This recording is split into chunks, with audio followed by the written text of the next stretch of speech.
Hey guys, we're about to get started. Hello, hello. I hope you all are doing fabulous today. I'm going to be playing a little bit more of the Roottrees Are Dead. I'm excited. I love this game. Hold on, let me pull her up here. No cam today, but that's okay. Y'all are used to it by now.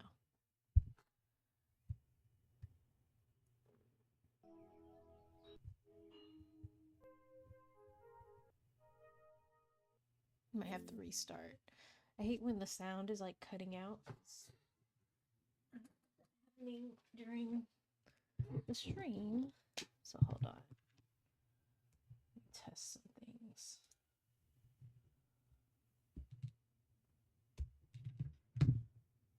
Let's go ahead and restart before we get started.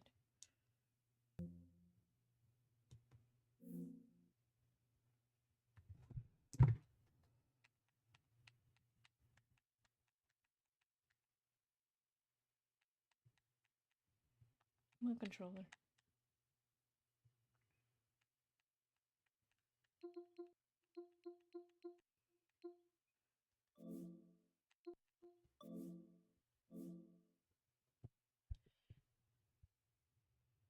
Okay.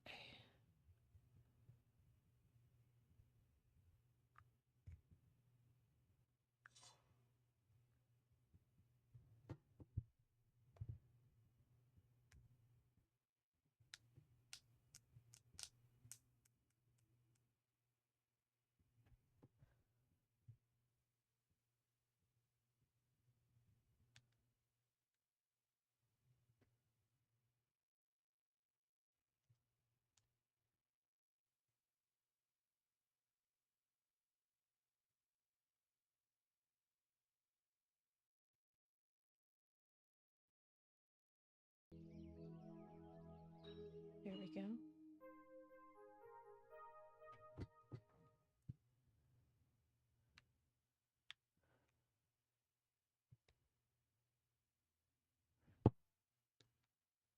Now.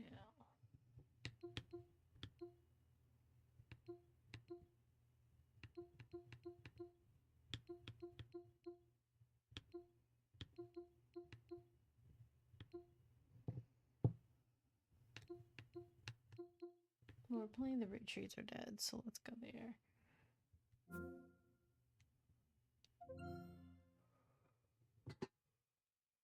Oh, goodness. Hey, girly. I'm already sleepy, so we'll see how long this goes.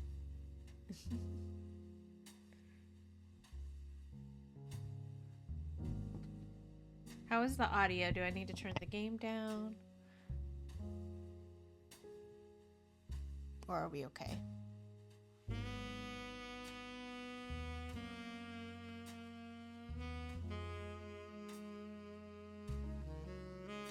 Okay.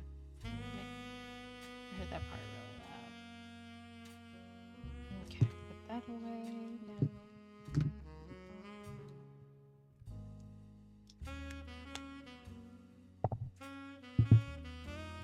Alright, you guys, we're back with more mystery.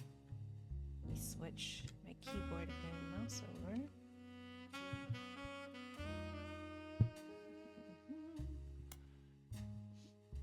Okay, we've got 30 locked in. We killed it last time.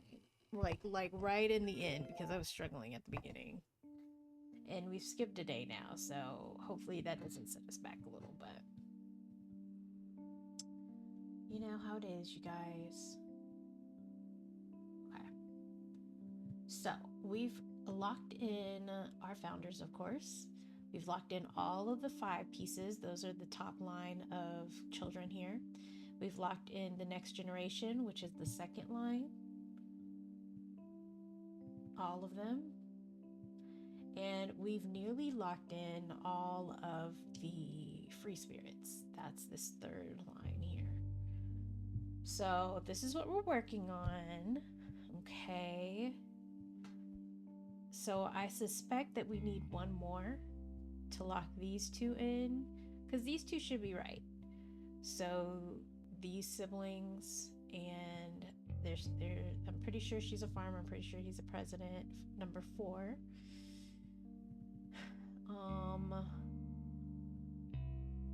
Now, here is where we are. Based on our research, I'm pretty sure that he married a black woman. Okay?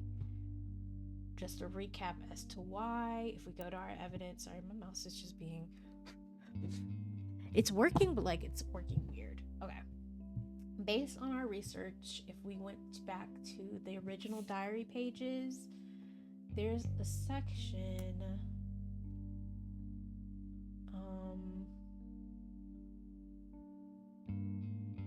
not this one. Maybe it's this one. It's gotta be the last page. Okay, here it is. Maybe I'm just getting old, but our generation was never so bad.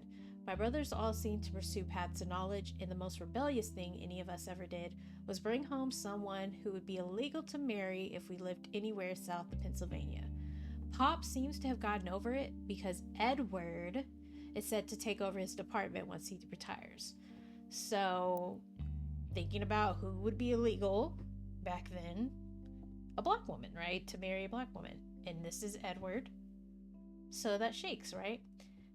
Now, I don't know why I thought this looked... So if we know that it's going to be somebody in the free spirits, okay?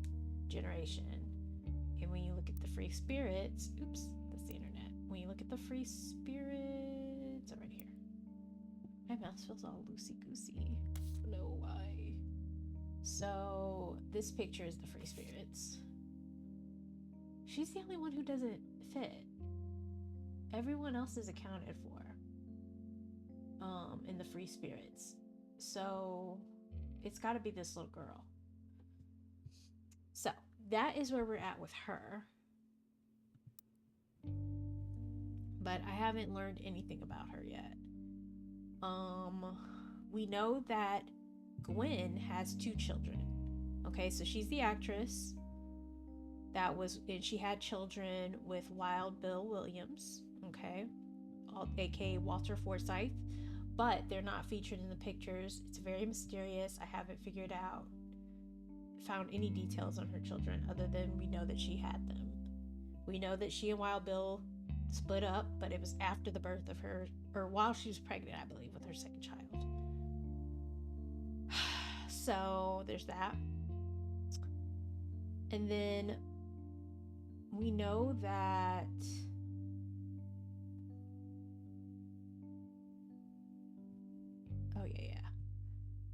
why did I put Elias here though?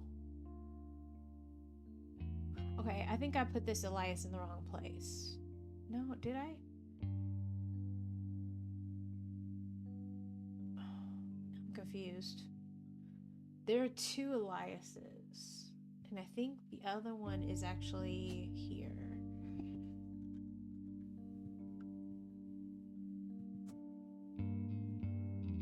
Let me go look at the pictures. So it would be a free spirit.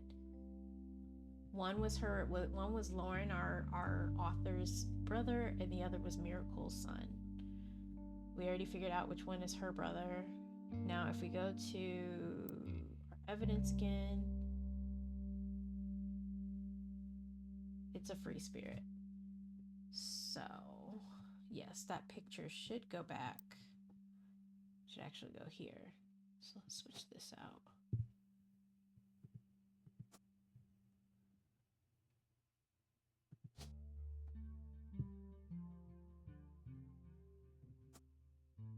They were a blonde family, so that's why I'm like, it's a pretty good bet that this is him. But I don't know anything about him yet, aside from that they had a Elias that was Miracle Jr.'s brother. Now, this whole chain we know were preachers, but they never mentioned this one as a preacher or anything, so I'm kind of stuck on him. So last time we were trying to comb through the evidence that we had to see if there were things that we were missing. And we did hit a little bit of a jackpot on a few things. So, one, we got our little artist here. Figured her all out. We got this second update to Lauren's diary. Those are some of the biggest things. Lauren comes in clutch with all the family tea, okay? Lauren is a true one. But we're still missing some things. Oh, and then we finally figured out who the doctor is in relation to our family tree. So he's a part of... Because it said that he was these girls' pediatrician. But other than that... Let me try turning this on and off. This mouse is driving me crazy.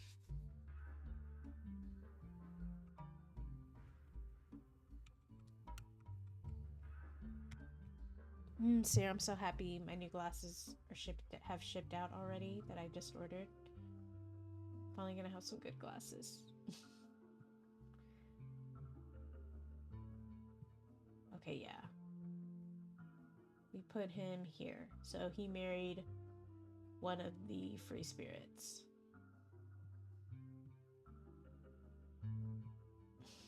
It's actually really hard to find, even though he was a president of the company.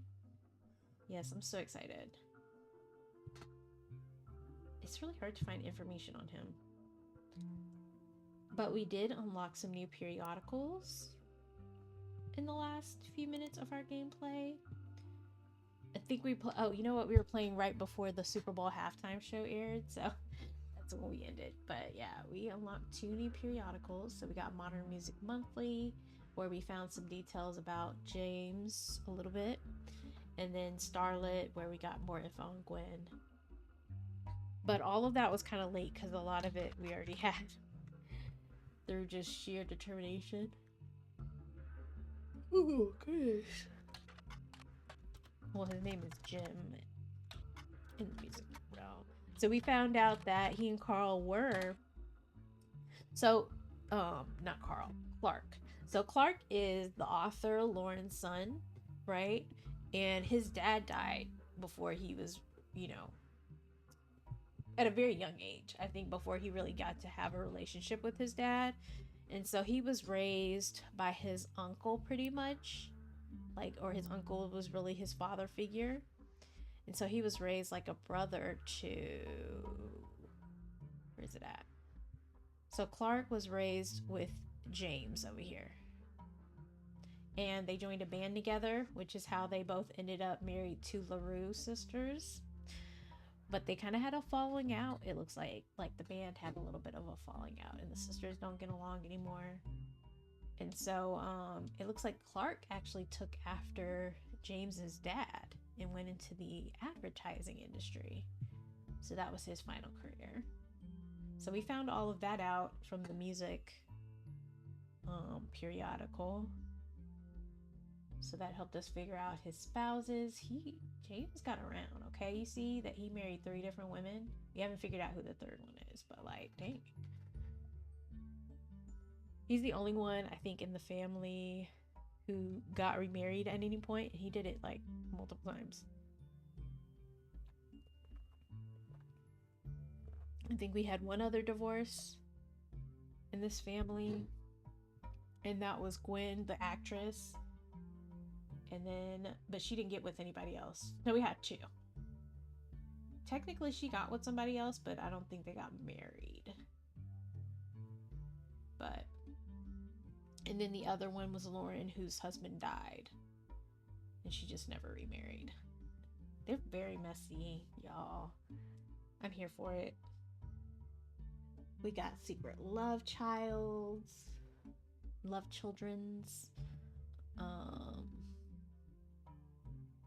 Yeah, very interesting. I can't wait to find out what's going on with all this, because why are they roped off from everybody else?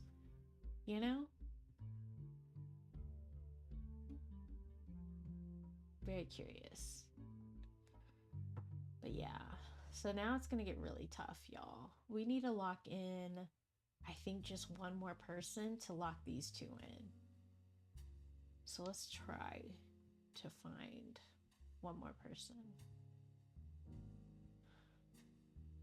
So it'll be another child.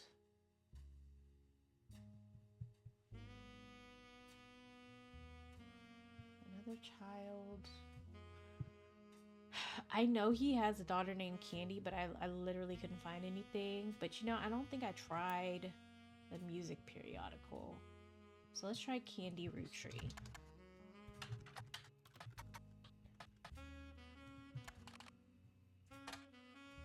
Nothing.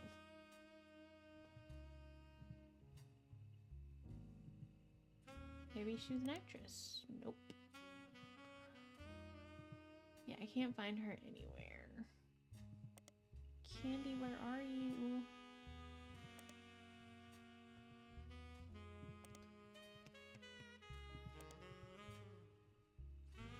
Oh, goodness.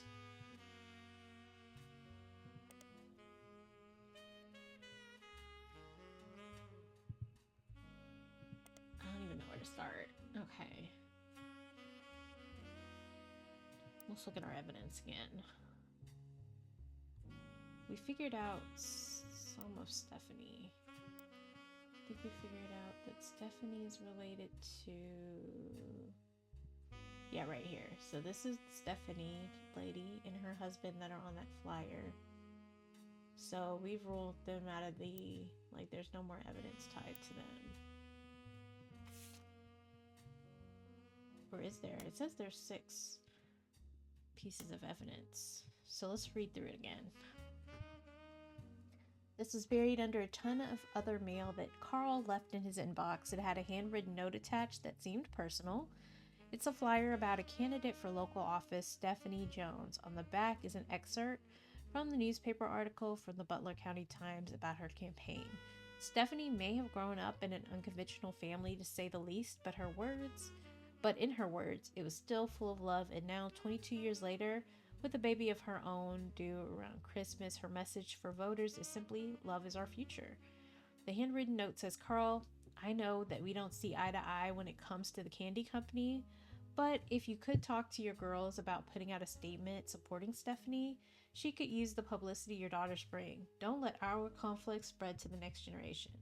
So we know that CM is Carolyn Morden. Okay, so they were cousins. She's a cousin of Carl's, and she's a lesbian. So she used to be married to a man. I don't know why she and Carl didn't get along. Well, she's an artist, but she's also very like anti her family's business. She says it's really bad for the environment and stuff like that. So that might be why they don't get along. I don't know. But this is her daughter, and she that ran for government, whatever, mayor, and she wanted his daughters, who are famous models, to do something to help support her campaign. I don't know what other pieces of evidence you can get from this. Not seeing it. I see she's pregnant, but the family tree isn't asking for that. We could try to look again, but I think I already looked at the periodical for Stephanie Jones. The Butler County Times.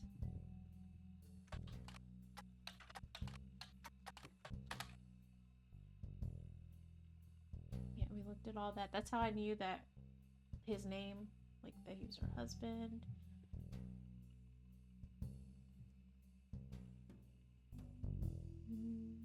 Butler County.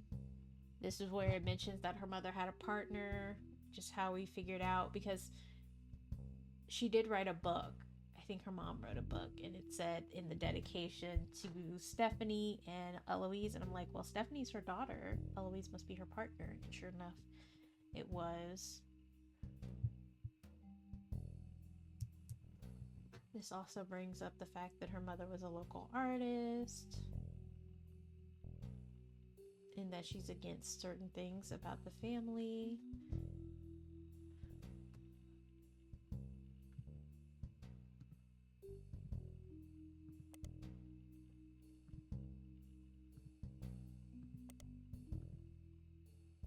she won't be in these, but just looking.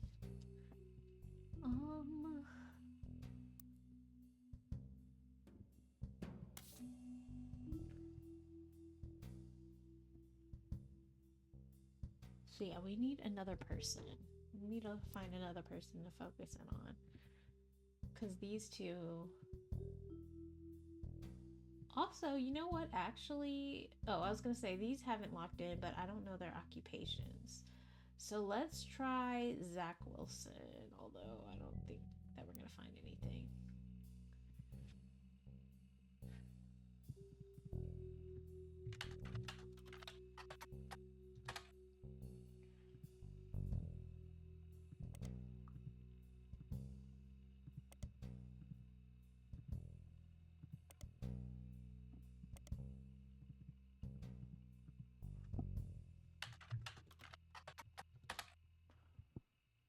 Nothing. Let's try Jim Wilson. I like her name at least. It has potential.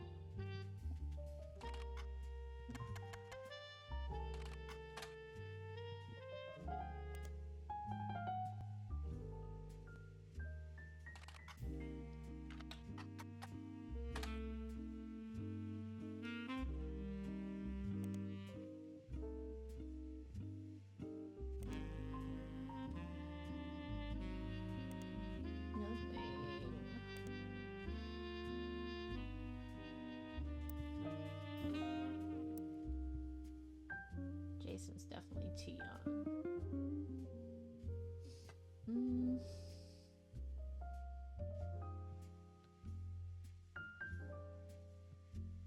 Let's try Ernest Madsen.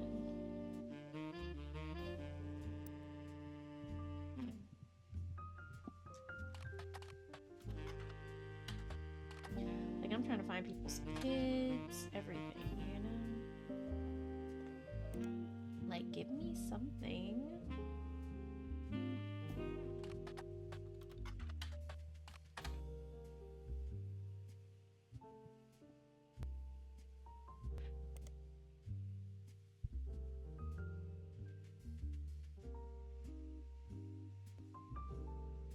Yeah, we know, we read all of that before.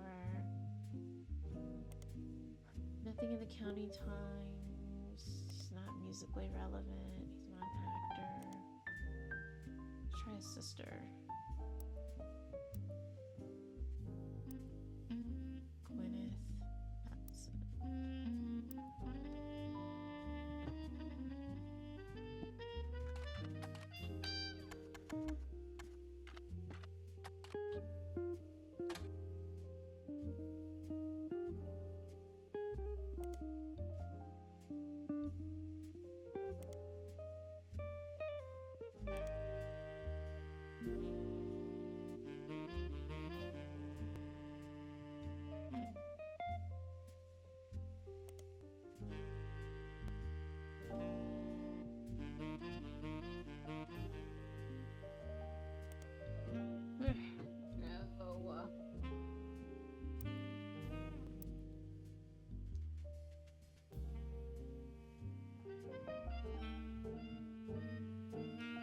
I think this is the last lock we need before that lady comes back. I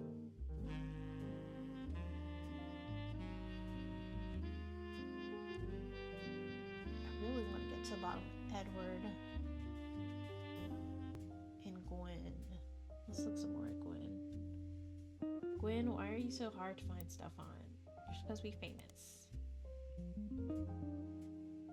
I already did this, but we're gonna do it again.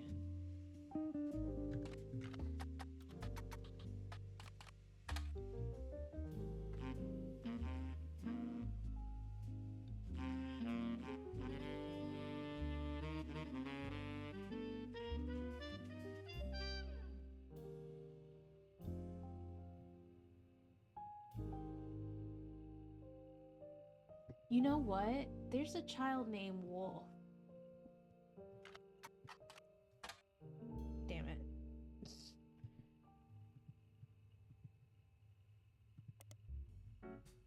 She said, correct, Gwen. we know that she had a kid. It says, so consider this a Starlit exclusive about both of us. Wild Bill and I have a child on the way, and we're sticking with Roottree for the last name, not Williams. But we also plan to lean into alliteration.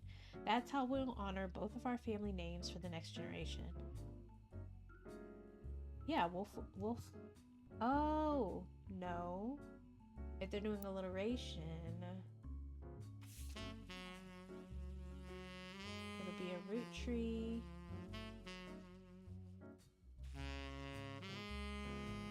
Likely a boy, I think.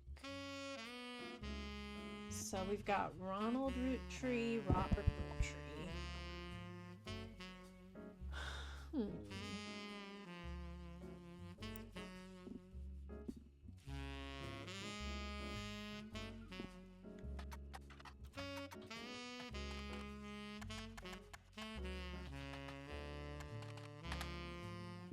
Oh my gosh. Chelsea.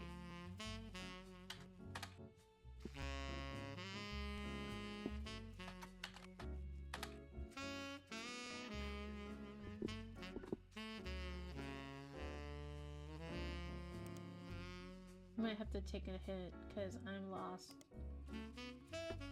Let's do... So we did both, right? We did Ronald already, right? Ronald is annoying.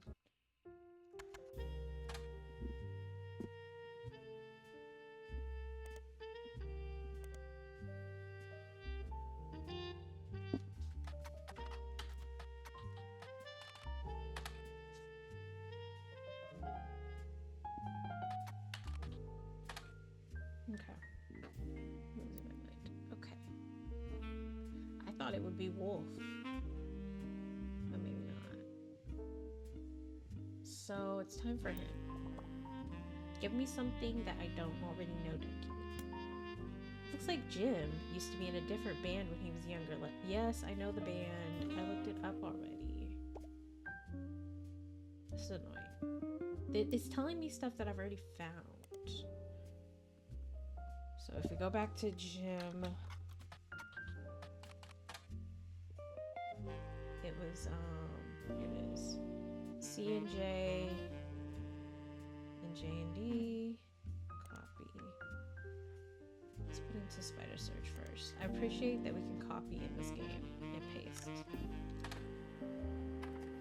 I guess I didn't search it. But I remembered that, seeing that. A band called C and D. So this is when Jim and I keep saying Clark, Lauren's son, were in a band together with the two LaRue sisters. And it ended when the older sister, Diamond, found her little sister in bed with Clark, who she eventually marries, but yeah. It said they released one single called These Times. Someone with the username XXX Diehard Dazzler XXX scanned the cover and noted that it cost him over $200 at auction. Apparently, this was Jim Roottree and Diamond LaRue's first song together. He also mentions that it was performed with Jim's cousin and Diamond's sister, and that it was only somewhat similar to Jim and Diamond's later works. You can't find anything else about this person, the band, or the single, so all that's left to do is add the scan to your evidence. After a blazing fast 35-minute download, the track is also available. Blazing fast 35 minutes? Oh. Do not miss those days. Here it is. Okay, but they're like low-key cute.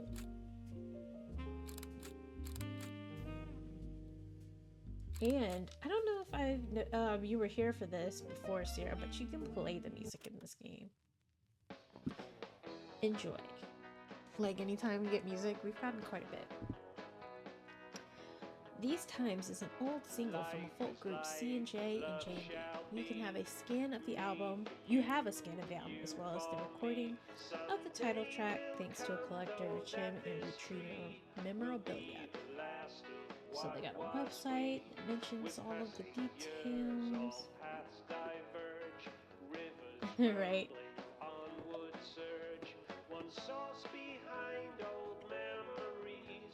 Yeah, there are no clues on it because we already figured out that they were in a band together. So thanks a lot, Rubber Ducky. Do better. There's a tangent in James Roottree's spider search result that's worth investigating that I didn't already investigate. See, it's like catching up, which is very annoying because, like, if I already found the person, why are we going back over it?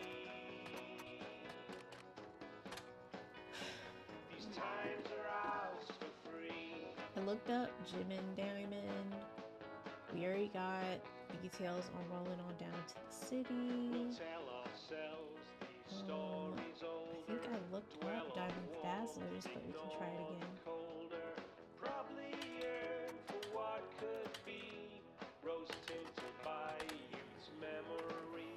Oh, we didn't? Oh, wait.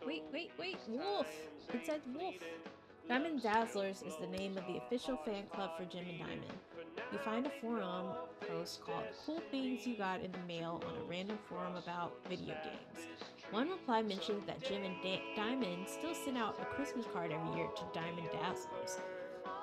It's accompanied by some pictures as well as some history about the fan club. Apparently, even though it's no longer available to join, Jim and Diamond still honor it themselves personally. There's a fierce debate in subsequent posts about whether that's cool or pathetic. Amongst the pictures of the Christmas cards from over the years, only one is relevant. The card from a 1996, oh, okay, includes pictures of Jim and Diamond's young son, Wolf. So Wolf is theirs, as well as a note about his daughter's band, the Floozies. So we're going to pull that up. But let's put Wolf down as the other child. So we know that they had Candy. And now there's Wolf.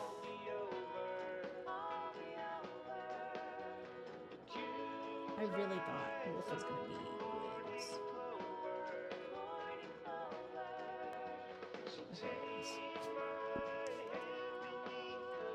And I assume Candy's older because she was mentioned early.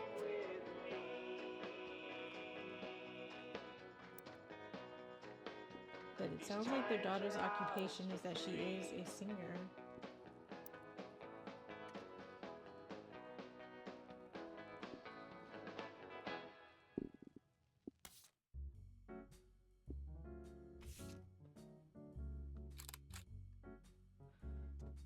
I'm listening to his parents' latest music.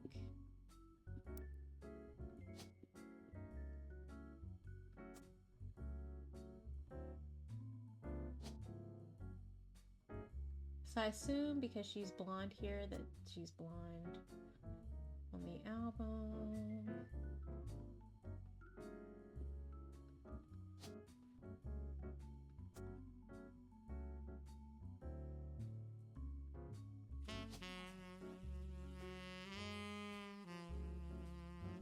Clark was the younger one, I assume.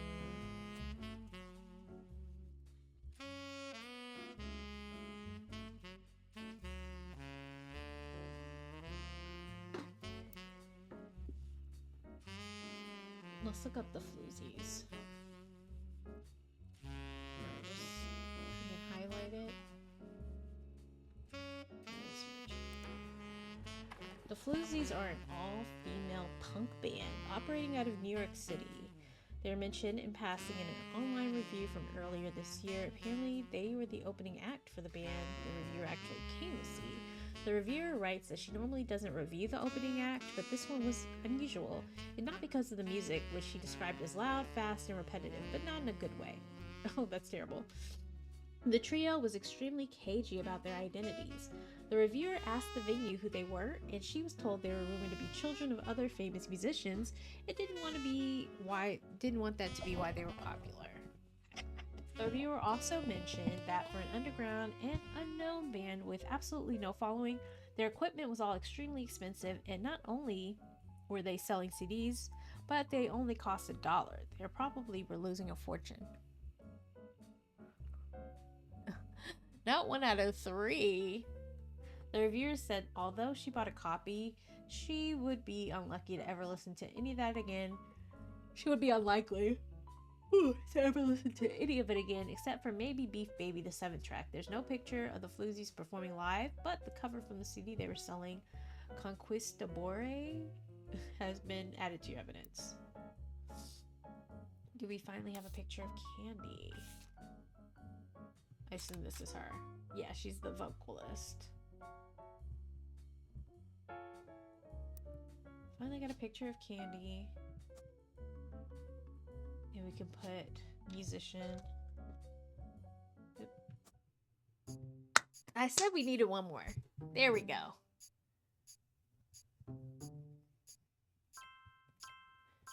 Okay, yes, we did lock in the Matsons. We got the girls right. So the guys must be backwards. And the lady's back. On the phone, I said I owed you an explanation. But I can't reveal everything. Not yet. Okay. I'm sure this all seems like deception for deception's sake. So I'll try to explain why. It's true, I'm working with lawyers. But not the Candy Company lawyers. My publisher's It is lawyers. Lauren. I'm on the verge of releasing a book. And it's not kind to the Roottrees. Especially Elias and the 5 Pieces. The truth often isn't. But with the plane crash, the publisher is rightfully worried it'll look like I'm making things up to exploit a tragedy. So they're doing their due diligence. That's why you're here. To be sure there's enough evidence for an expert to unearth the whole story.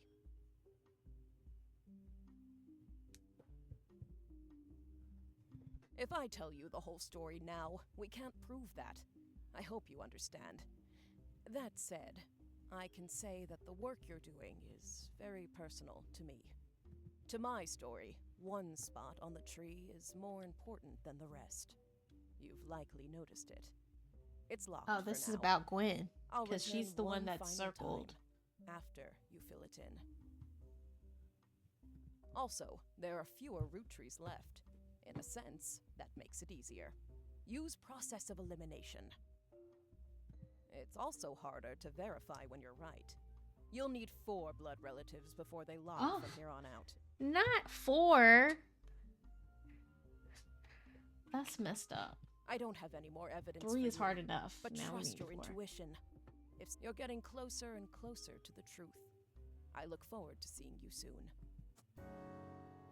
Okay, hold on, guys. Be right back. Gotta go grab my cat because she's taking the dog's bed over.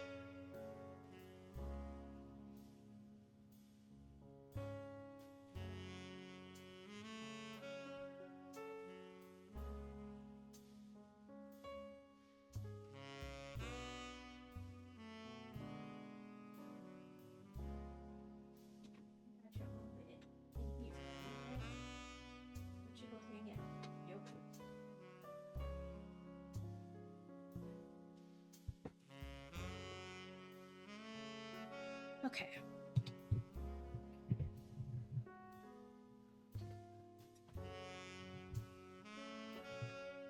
Oh.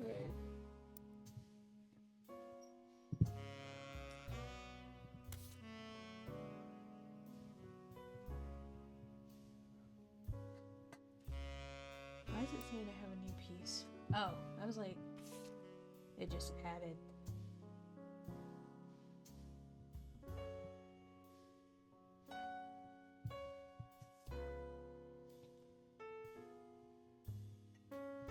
Find what's in the lock space, which they said is personal to them.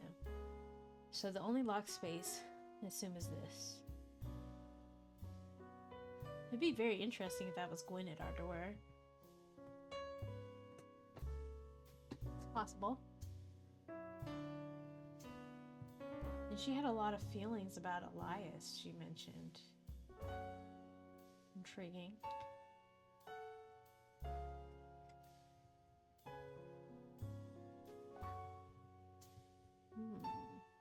Okay. I wish when I looked at the list that it would cross people off, you know? That would make it easier for me to focus on who's left. But let's look at it like this, so...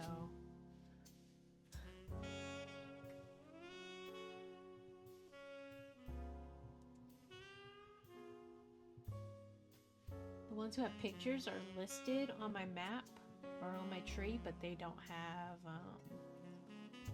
but they haven't locked in yet, so. Like, there are pictures with all three of these, four of these, 5, well, 4, because I don't have a name for her yet. But yeah.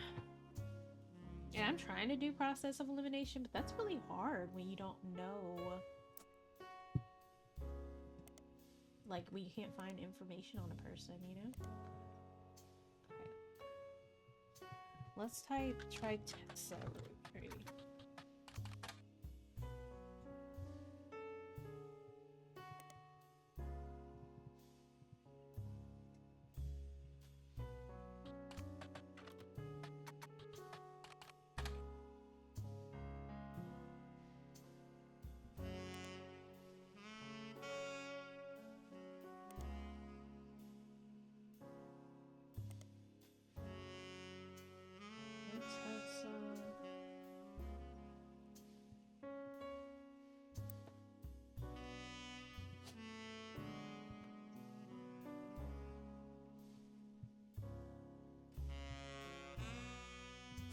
Deborah Bean was mentioned, and I don't remember why she was mentioned or where. Let's see if we can find her. She might have been in one of our pieces of evidence for all I know.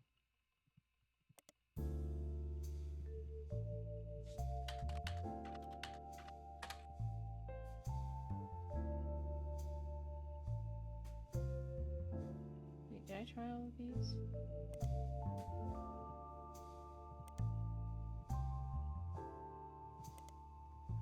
I know I see the name Deborah. Let's try new diary. So we figured out all of this about Patsy already.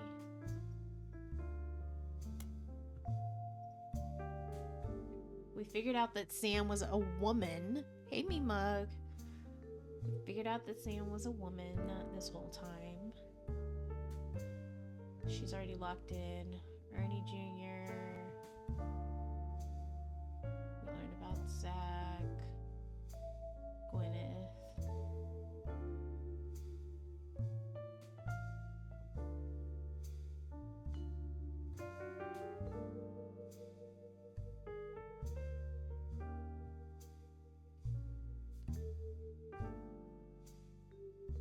Well, you know, that lady at the door did mention some feelings about the 5 pieces in Elias, and Sam has those feelings too, so that would be interesting if Sam. Thank you for stopping in. Hope all is well. Yes, so we're playing this game actually on the Asus. I'm just streaming it to my PC. I'm using it like I would my Switch. It's docked, and I just use a HDMI switcher to switch between the 2 devices. So yeah, I like it a lot. It's been really nice, much smoother. Takes all the load off of my laptop when I want to stream, and then I can play like this too. Like, if I don't want to stream, I can use OBS just to like view the game, if that makes sense. So that's an option too. Oh goodness, the yawning, y'all. I got maybe an hour to me. Okay. Cheryl as Jacob, and Gwen divorced Wild Bill just before she had a second.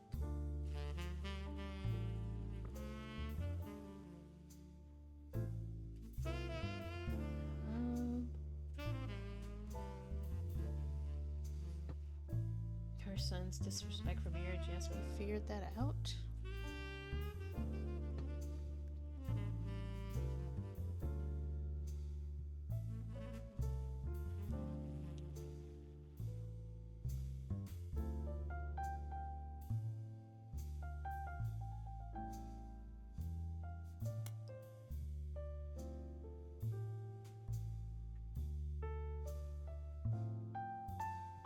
This is where she clarifies names.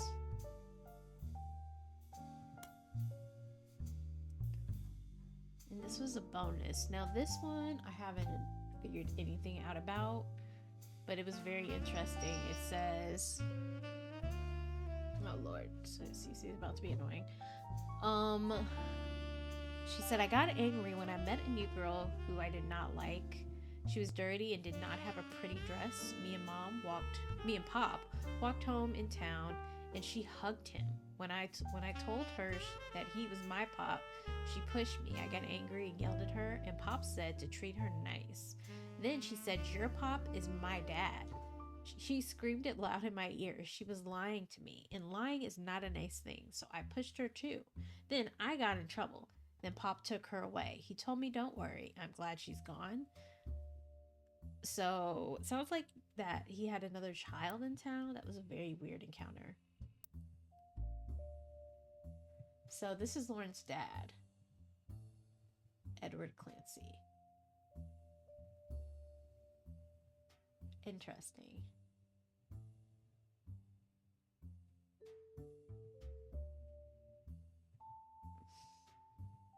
Drama, y'all, drama. No, let's see, let's think. Let's plot. Cece, go get in your bed. You're not still in her bed no more. She needs her bed. Okay, let's just do a hint, because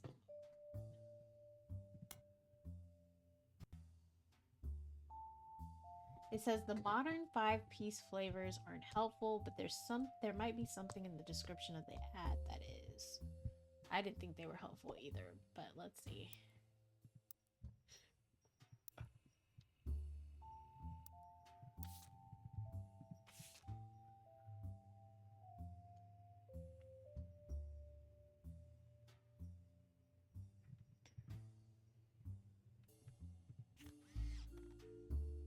Okay, Roottree, 5 pieces. So strawberry, power plum, cool chocolate, bad blue raspberry, awesome apple. There's 5 flavors because the original inventor had 5 kids. Maybe that's why kids still love them. Radical new flavors because it's no longer the 1920s. What even is an elderberry anyway?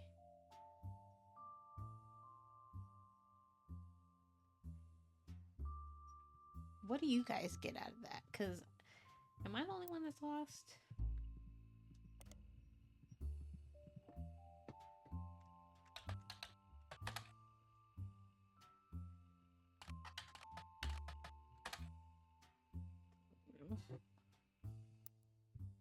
That's not helpful, Ducky.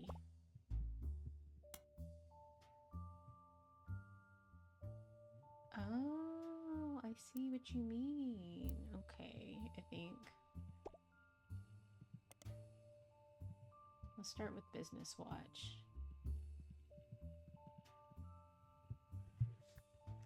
Well, let's try with the year first.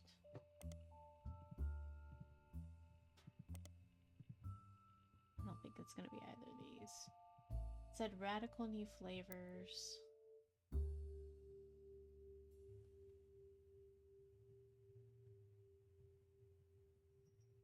Let's look up 5 pieces on everything first off. 5. Although I know I looked it up for one of these. So it's too many, huh?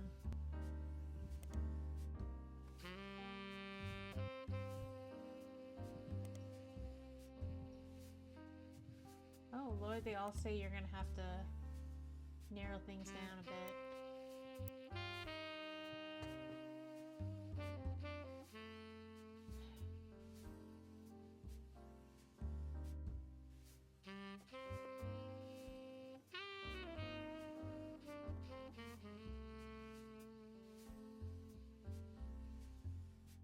Oh no.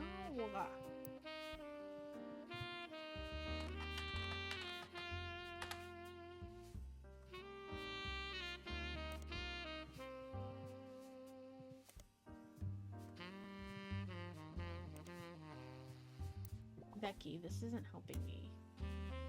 Okay. Spider search for Team Blast. Look, the duck is over me. Where is it getting Team Blast from? Because that's not on this poster. I'm just saying.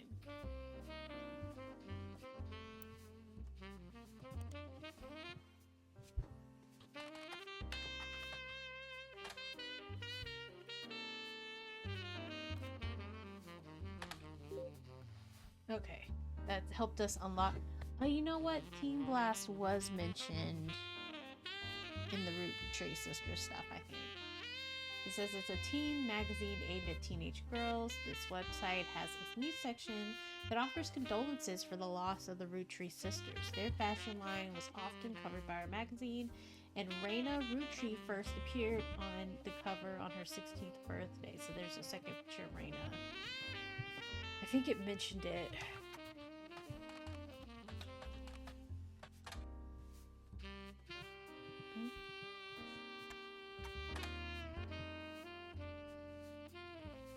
Is that where it's mentioned? Team Blast? I don't know where it's mentioned. I think I saw it mentioned somewhere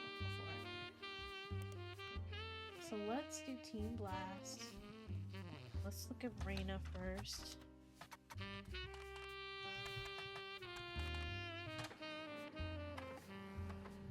That gives us that picture.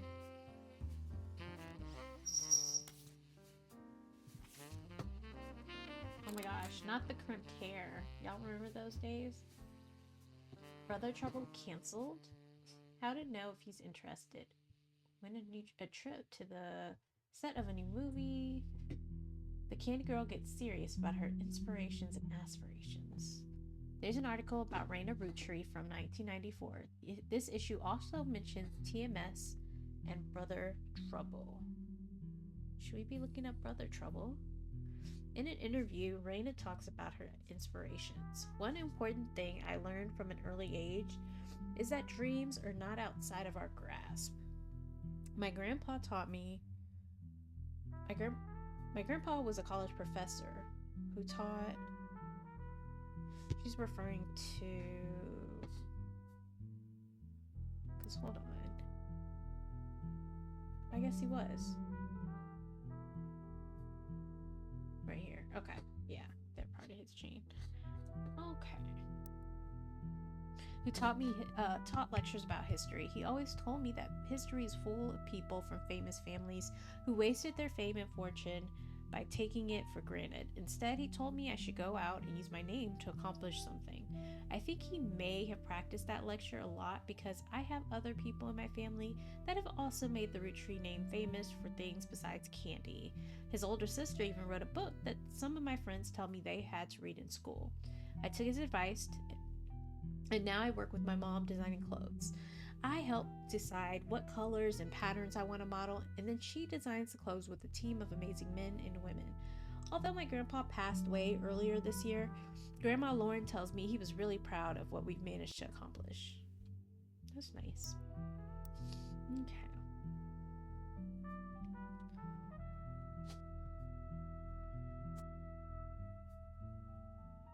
We added her other picture.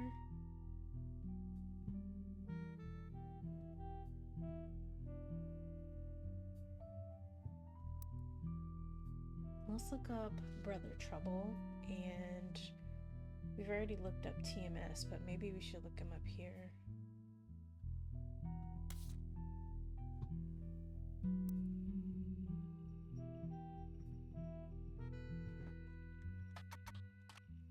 Oops, I spelled that wrong.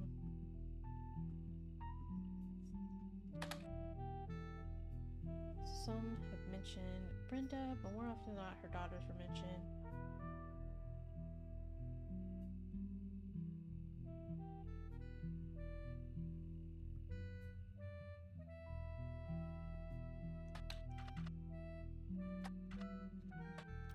Typo that in.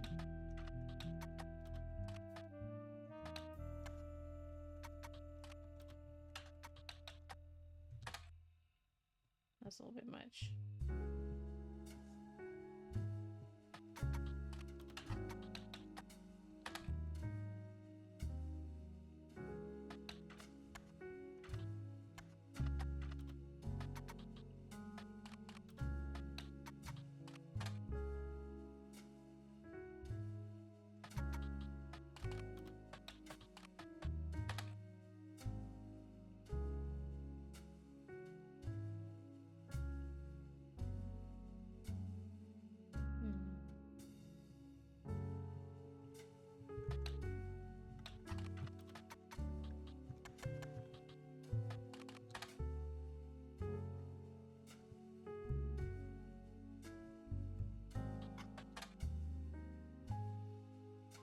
Get more information on him.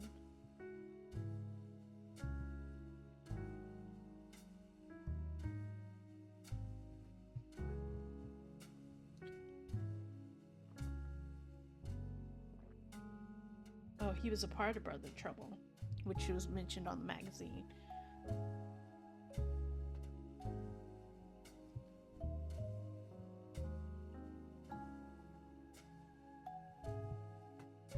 Oh, they had little crushes on each other.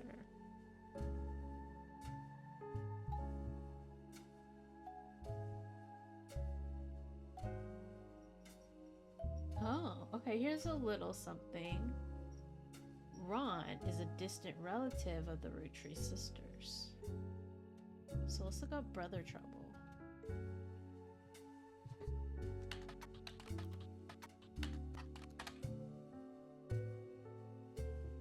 Give me some info here. There is a Ron on the list, I think. It was like Ronald Roottree?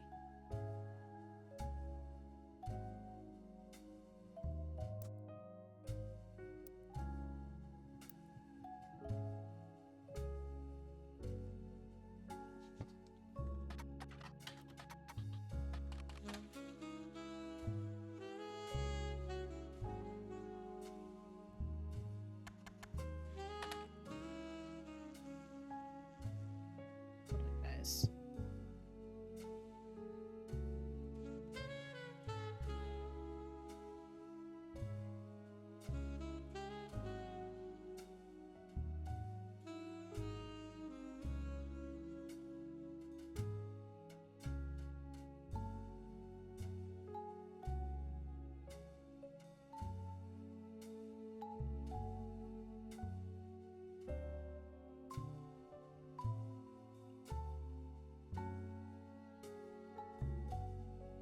I want to sit right here, huh?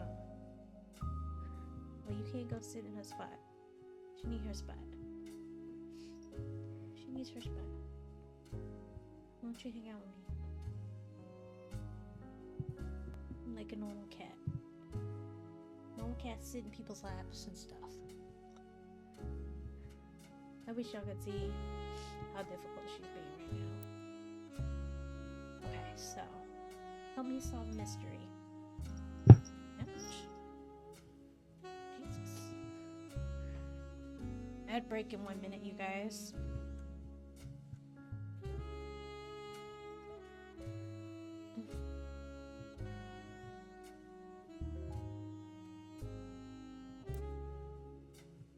Just that he's a distant relative.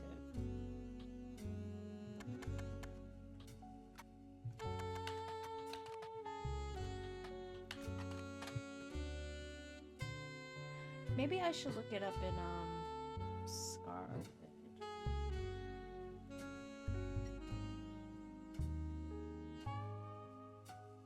And who's Penelope?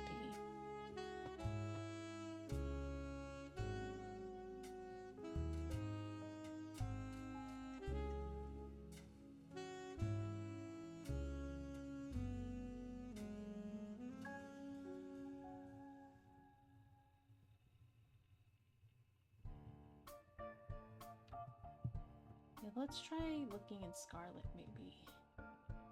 Oops. Nothing? That's so weird. Okay, but Ducky, that's not helpful for... We did look at it. Y'all see they keep giving me stuff we've already looked at.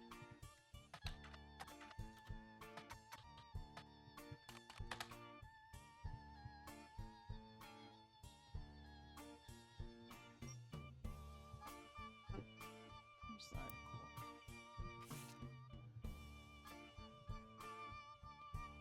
We already looked Brother Trouble up. Maybe they want me to do like a regular Spyverse search.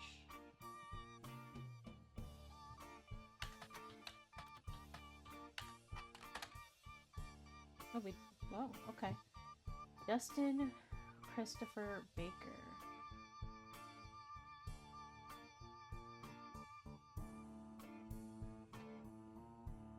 So it was a sitcom about, but it didn't come up in Scarlet.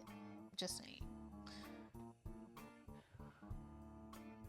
It says, their single mother, played by stand-up Penelope Tessa Green, often had to navigate her job as a magazine columnist, who, as well as the troubles that come with raising two boys who were extremely competitive in sports, academics, and even romantic pursuit of their next-door neighbor Roxy. The showrunner was a small-screen director, Ron Roottree. Okay, so that's the guy. The show had strong ratings throughout the entirety of season 1, rocketing both Sheridan and Baker to instant stardom, mostly amongst the teenage girl demographic. However, it was canceled in 1991, midway through the second season, due to a significant drop. Oh gosh. So we know he's a director.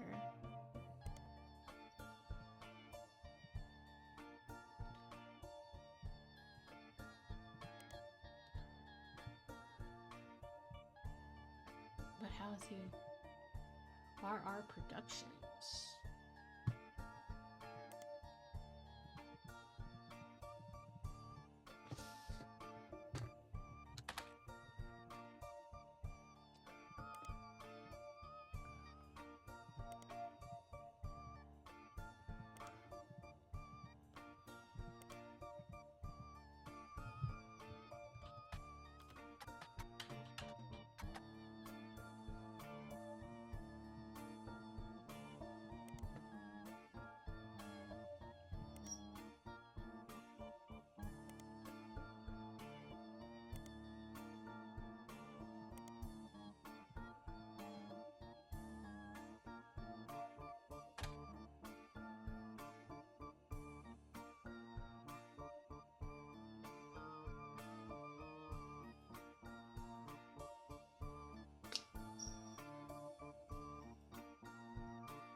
So there's a Ron and a Robbie Roottree. Hold on.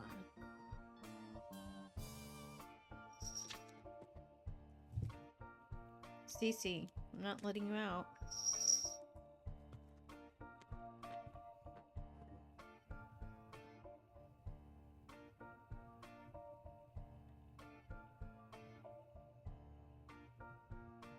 Okay, I wrote those names down.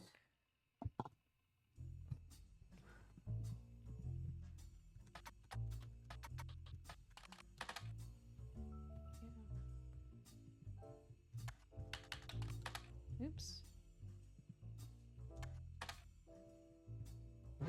There's not much relevant information about Robbie Roottree. In a comment thread on a message board about television cliches, you find a thread about why was Brother Trouble canceled. One user speculates, I think it's because the writing went really downhill in season 2. They actually had an episode where Roxy was addicted to sniffing markers. Oh my god, that would have me rolling. Another person replied, maybe it's due to the rumor about Robbie Roottree in Silver Screen magazine? Oh, let's Google that. Silver Screen magazine.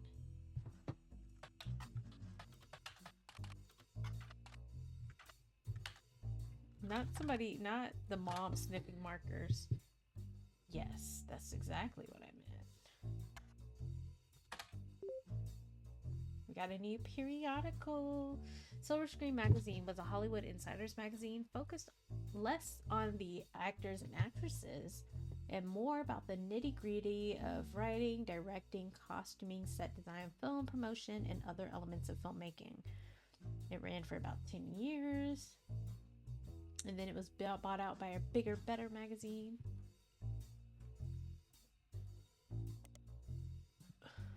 So let's look him up. Well, first, the production company. Ooh.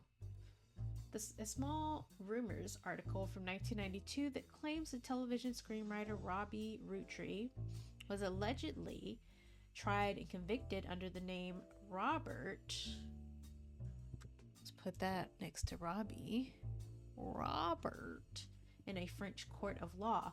Things keep coming back to Paris because they mention Paris a lot with Gwen and Wild Bill. Just saying. It seems he, again, allegedly embezzled from the company RR Productions to fuel a gambling habit that left him hundreds of thousands of dollars in debt. He then flew to Paris, where he grew up, and then Silver Screen continues to insist this is all very much allegedly assaulted an officer who came to question him. The article author states that they were unable to get a statement from French authorities, but received information from an anonymous source and were able to confirm through public record that there was a trial involving a Robert Roottree around the time that Brother Trouble was canceled. So first I want to look up Ron Roottree. So when we look up Ron, it says, don't blame nepotism, he gets results. Dang.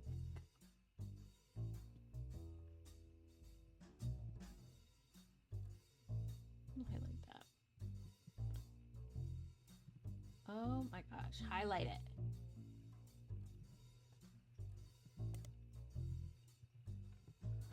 After finding some small screen success, first as a director for many soap opera episodes, and then stepping in as a showrunner to turn around a few struggling productions, Ron has decided to start his own television production company. He was born in the US but grew up in Paris with his once famous mother. Oh! Wow. So, they said that they were like distant relatives of the girls, but they're not that distant. They must be her two children, and that explains all of the hints about Paris, because even when we go back to the evidence here, where's that picture?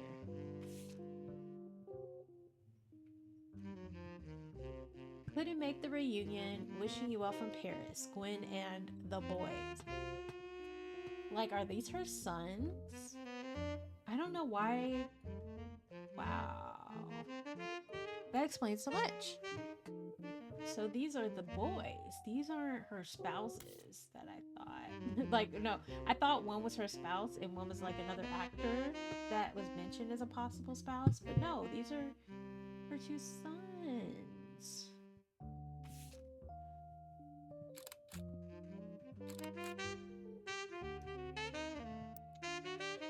Wow.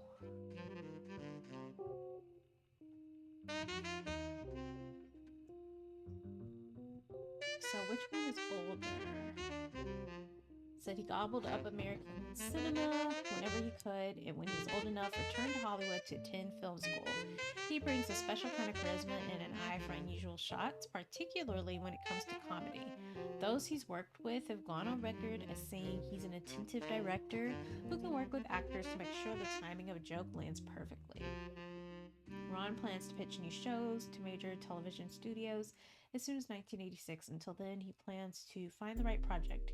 He has occasionally called up his younger brother for script. Okay, so Ron is the oldest, and he's the one that started the company.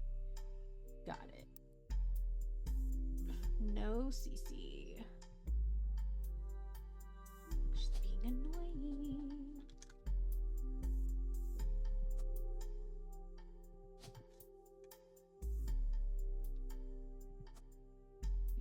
a filmmaker.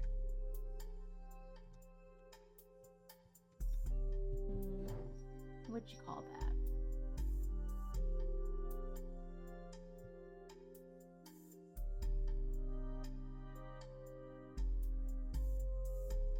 I know his brother's a screenwriter, but is he a screenwriter? He's a showrunner, director, producer.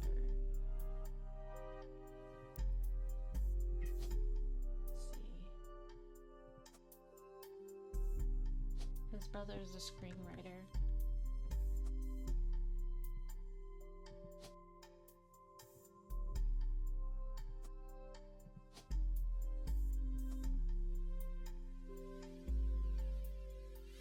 Interesting.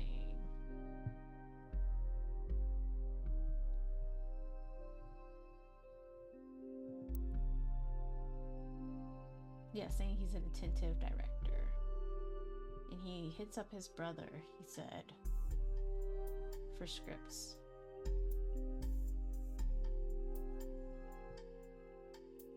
Okay, so there's Ron. No CC.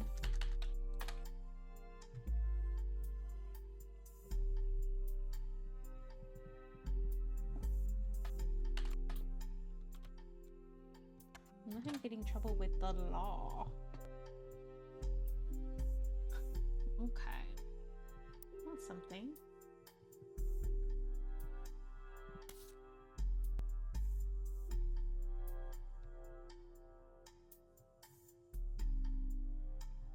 This makes me wonder though if I've got,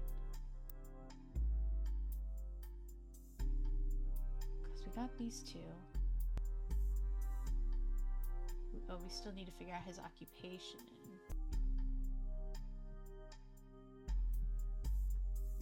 Hold on, guys.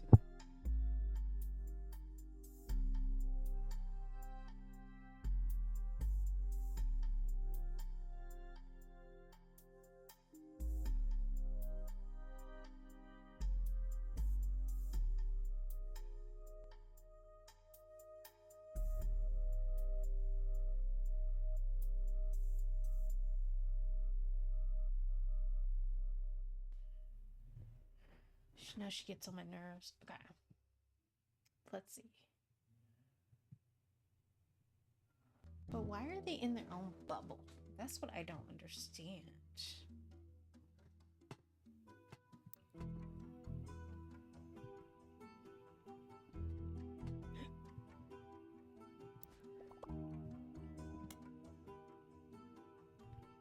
Bruh.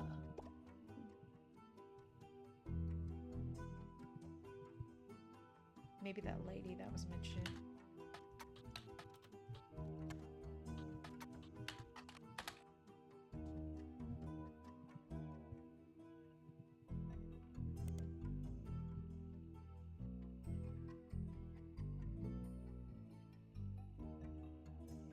It's Penelope.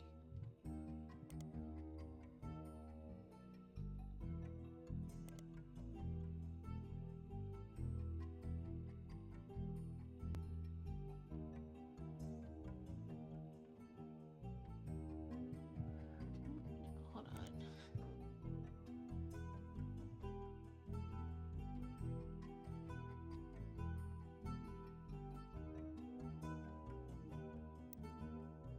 So Ron married Penelope. Is that why they wanted me to look into that? Because we got that. Penelope Tessa Green.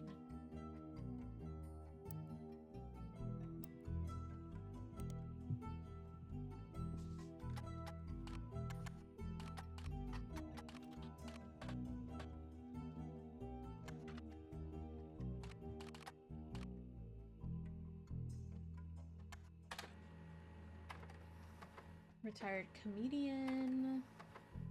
There's a result for the Laugh Lounge, a club in Reno that claims Penelope got her stand-up start and first did her famously raunchy breast milk cheese routine. Oh my god.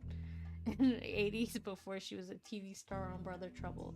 The site claims she retired for the birth of her first child, but still makes yearly appearances for fundraisers doing more family-friendly material.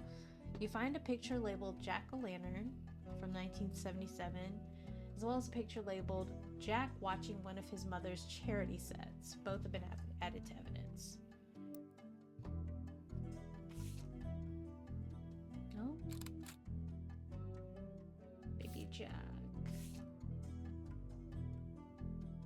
Oh, precious. She's pretty.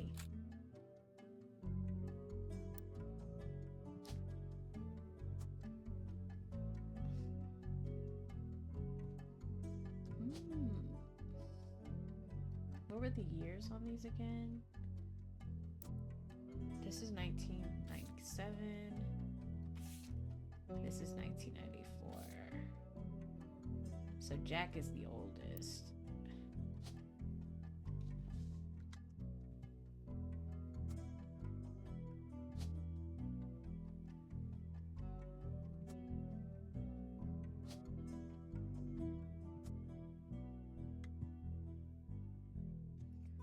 Okay, well, we know that they're babies. And actually, he's a little kid too. So what we will do is...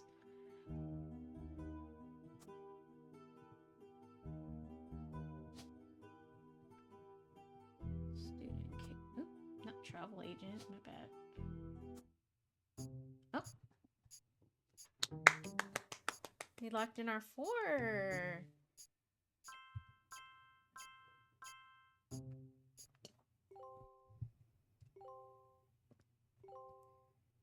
Okay. I don't know the name of this one yet, but just a baby.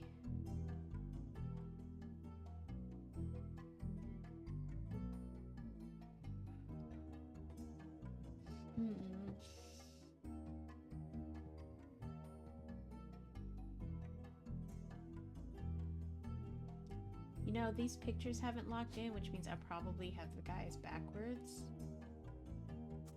So we're gonna flip them.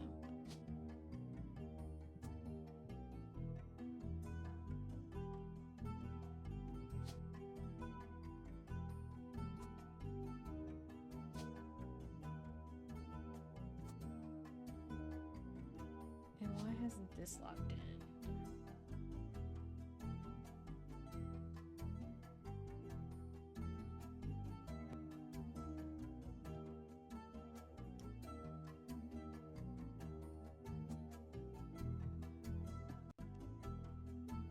Hold on, guys.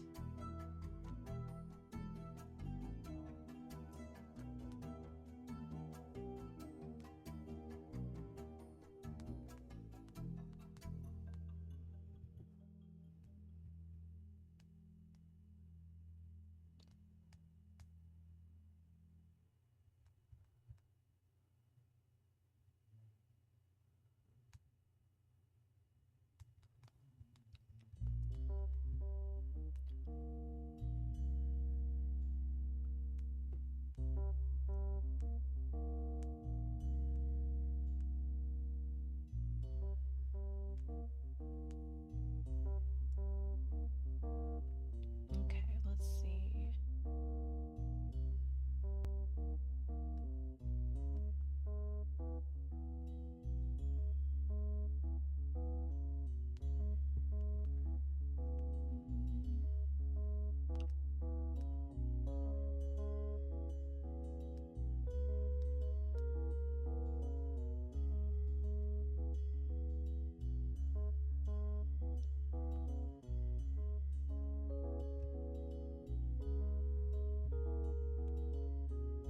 Um,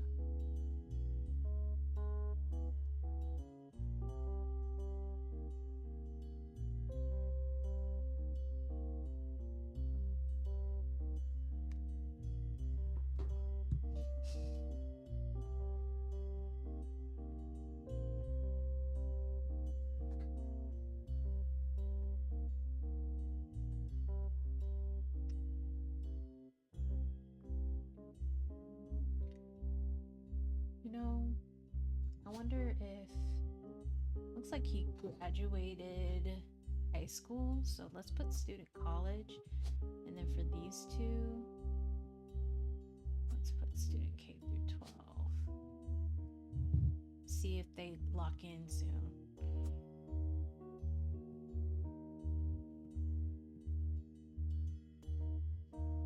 Okay.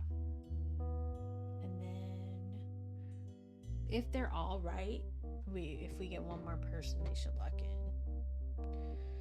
So we know they had Jack.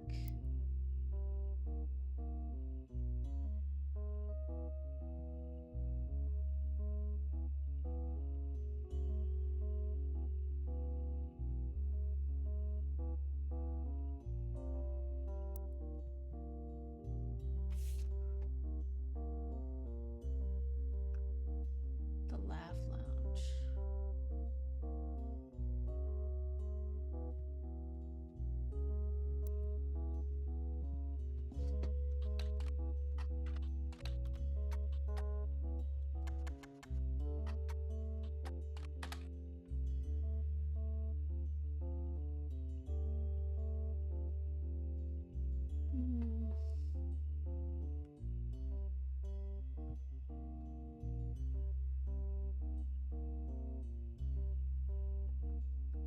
Why is that called Jokel Winner?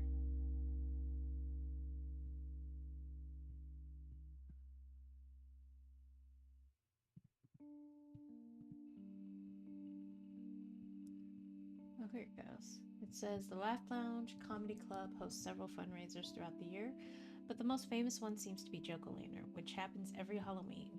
Comics and patrons are encouraged to wear costumes, and it seems the person with the best costume wins a voucher which can be redeemed for 5 pounds of buffalo wings. Holy cow, there's a 2-drink minimum and a 0 tolerance policy for heckling. Every year, we tell people not to heckle the comics, and every year someone ends up getting kicked out. Don't do it. And then the picture said 1997. That help?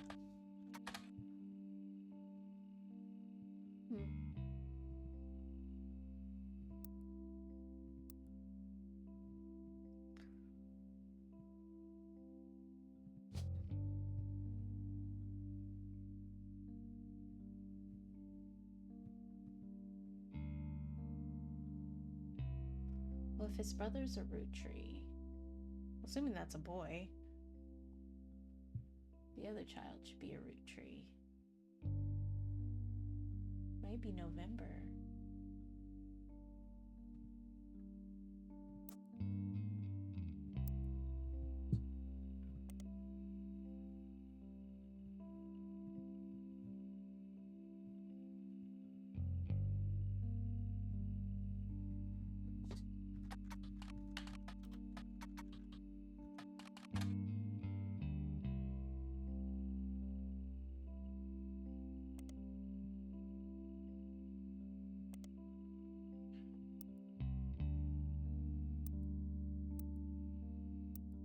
You know what? I'm gonna just try it.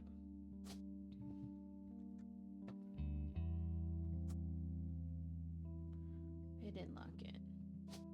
Probably not November. But like, that's the only non-female name.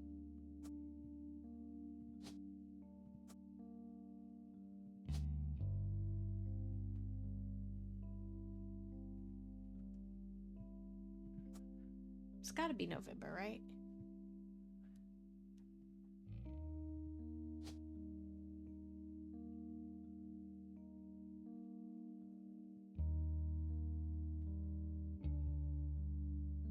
Oh, baby. Duh. There's a baby option. Okay. Let's put November back.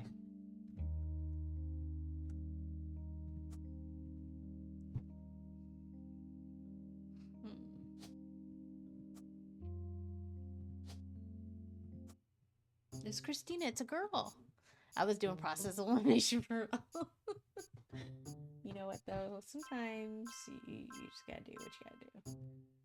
Okay, so we did get all those kids right, too. Booyah. Okay. Didn't expect to get Gwen's family out of the way today, but we did that. We did that.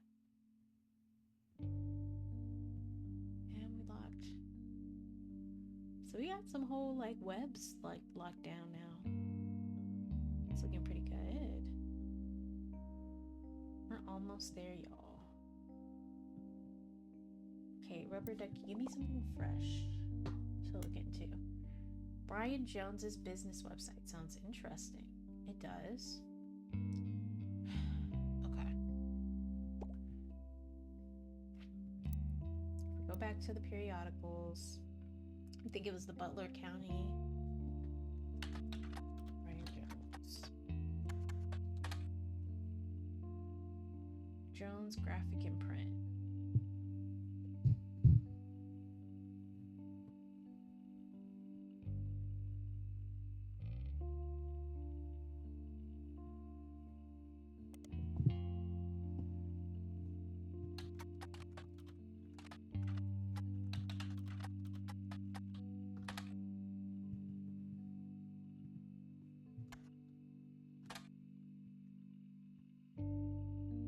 Jones Graphic and Print is a company that, according to its website, has existed in Butler County for some time.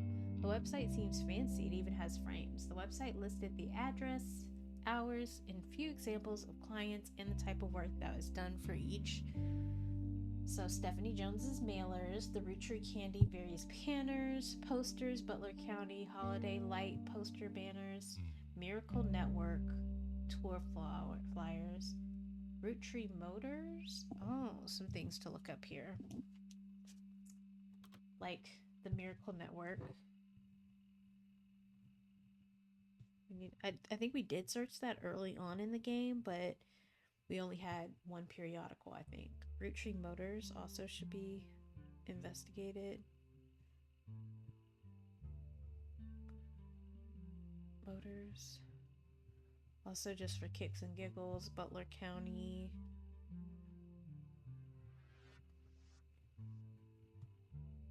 I'll look up Holiday Light too, shoot. Holiday Light. Butler County School District.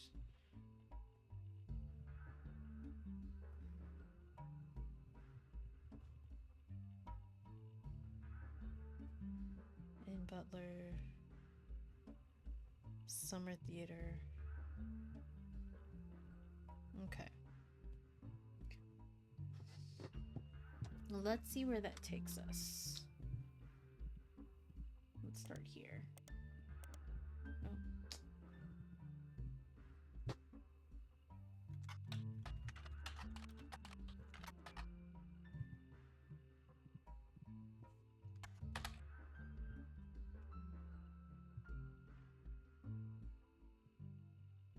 He was younger than his brothers and sisters by 14 years. Yeah, crazy.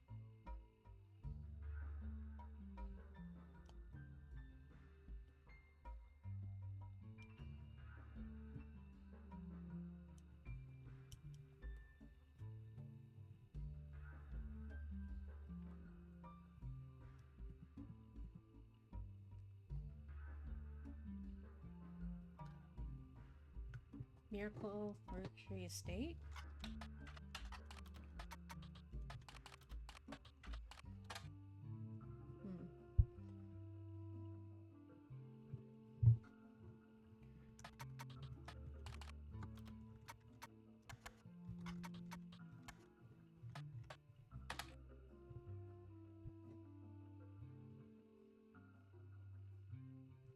They may be other places.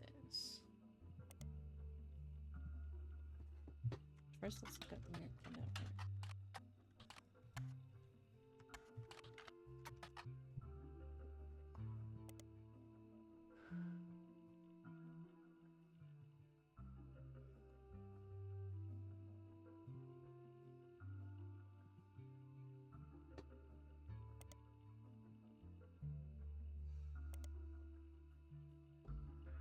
Ad break in 15 seconds, you guys.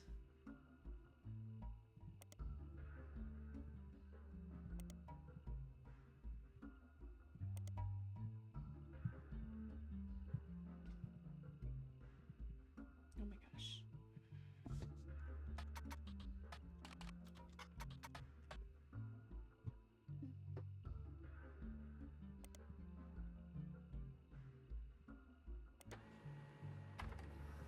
Okay.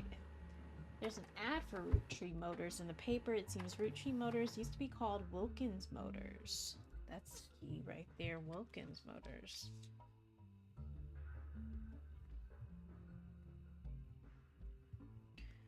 An ad for Roottree Motors has run in every week's Butler County Times for many years, but recently has changed to include a picture.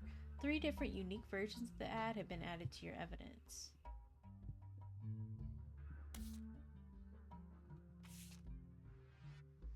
Okay, so this is Wilkins Motors, now Roottree Motors. We may have a new name, but we promise we're still the same family business. All the different is that we've joined a sweeter family. So there is a marriage. Interesting.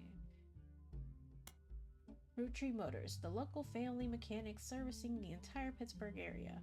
Funny noises, need new oil, come on down, we'll fix her up. So this one was 1994 between then. And then Tessa Roottree, our news fixer, learned all there is to know about cars from her Roottree Motor parents. Interesting. Okay, Tessa. So someone named Wilkins in the 70s. So that'd have been around, let's see, when was this one taken?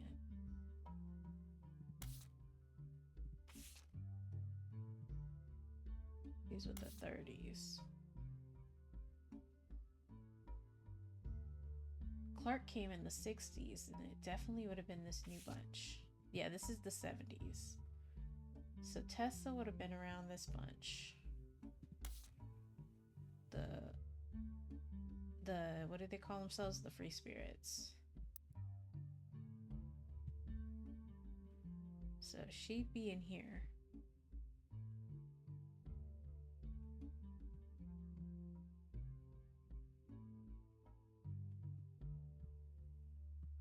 Well, there are only 2 places she could be if she's a part of their batch, here and there at the end with the miracles. I did try to look up Tessa though.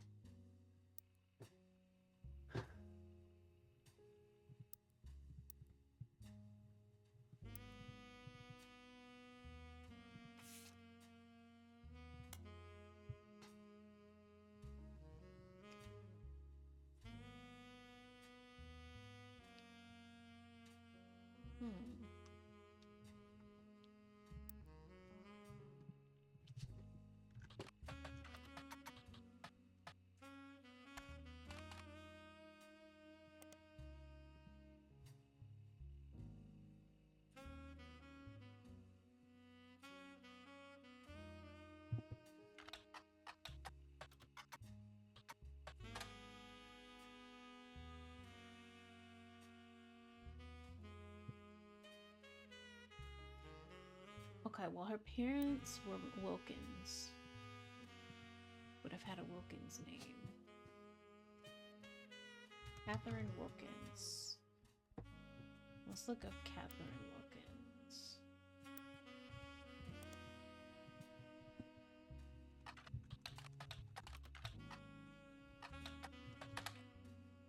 Did I spell that right?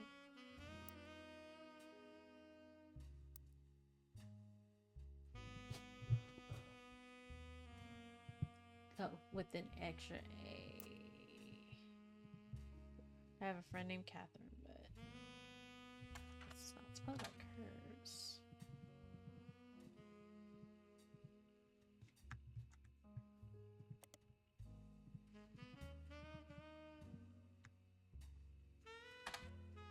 Somebody married Catherine.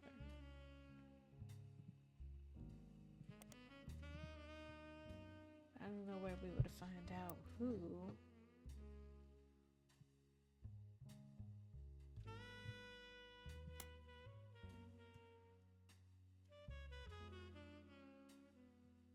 So somebody joined the Roottree family in the 70s.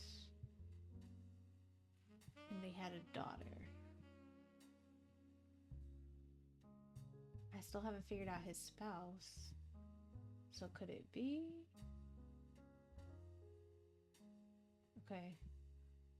Let's try it.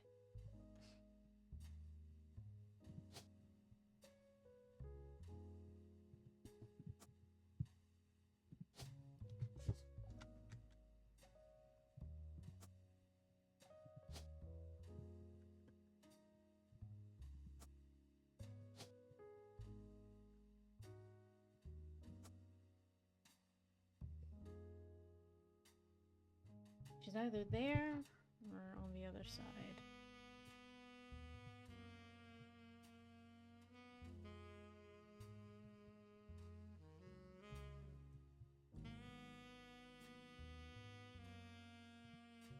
But for some reason, I think she would be on that side.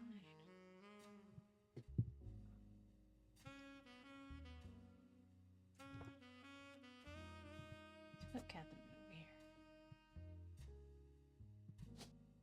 Oh, I'm sorry, Catherine here. That just makes more sense to me than.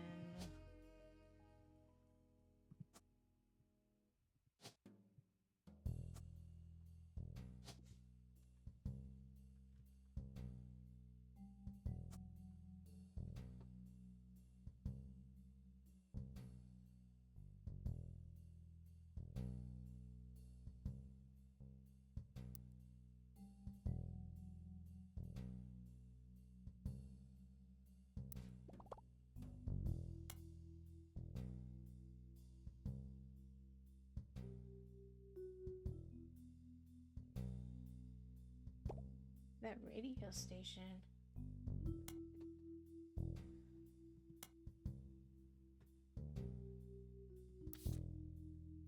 We did hear something on the radio at some point. WRTO.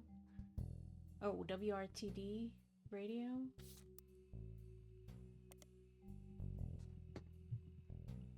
You're taking us in a whole new direction, finally.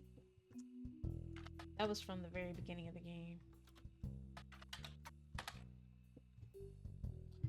It's a local investigative jazz? What is an investigative jazz radio station? During their news segments at 45 minutes on the hour, they have been talking about the plane crash.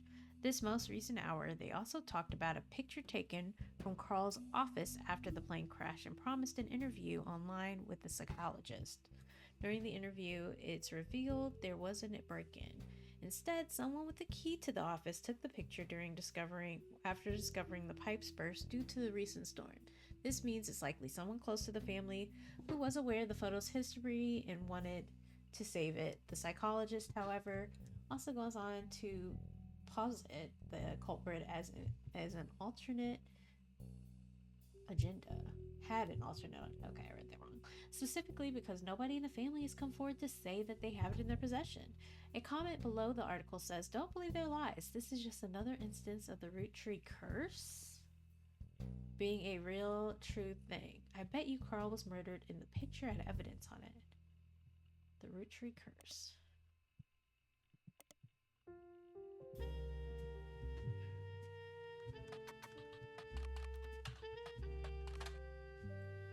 Long, rambly conspiracy website with very small red text on the black background that says Roottrees are cursed. It's been very recently updated with the following.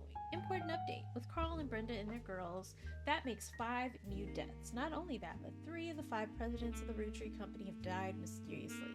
They say Guy's car was hit by a drunk driver in 1982, but nobody was arrested. Then Ernie Madison Jr. stepped down. Was he poisoned? Now just this week, Carl died in a plane crash. That cannot be a coincidence. This cannot be a coincidence. Oh. I kind of bit the side of my tongue. In my sleep, I guess. It's driving me crazy.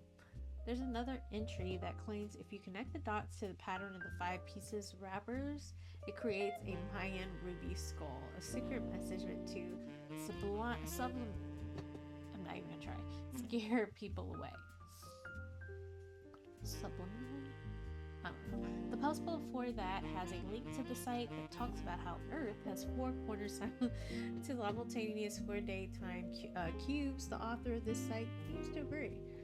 An entry from a few months ago claims that the owner of the website received an email from Chris Raff75 at protege.us asking him to take down his site with a faked proof that Ernest Madison actually had a heart condition and wasn't poisoned. The owner claims that although the proof looks quite credible, he knows that the proof was fake because he's an expert at creating fake evidence. Oh my gosh.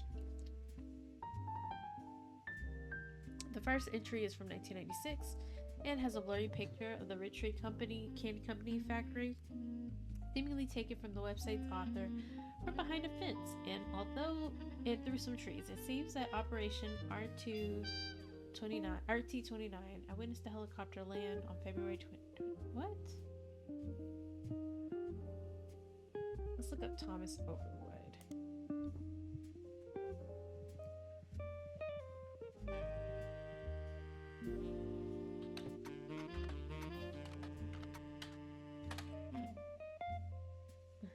Seems to have several different sites about mysterious deaths and curses in addition to the Roottree Curse website.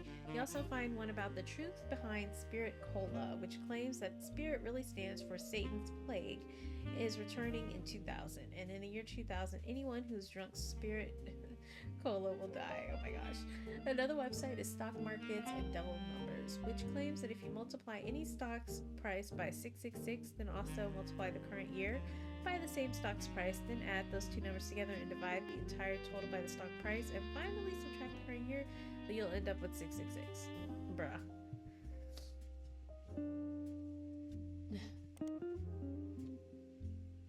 Alright, sir. Let's look this up.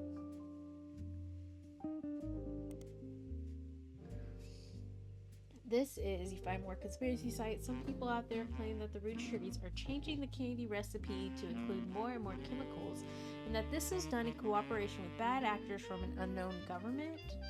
They claim that due to a loophole in the calendar, it is possible to get away with nearly any crime on a leap day, so long as it isn't discovered until after the day is over. What?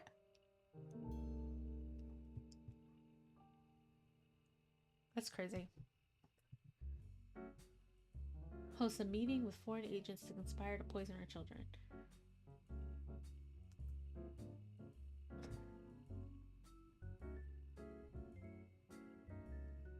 Oh my gosh.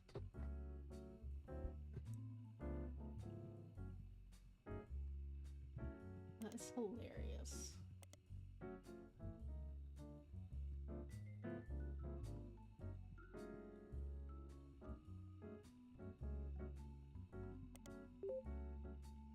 Oh, got something from that. The Art of Rafferty.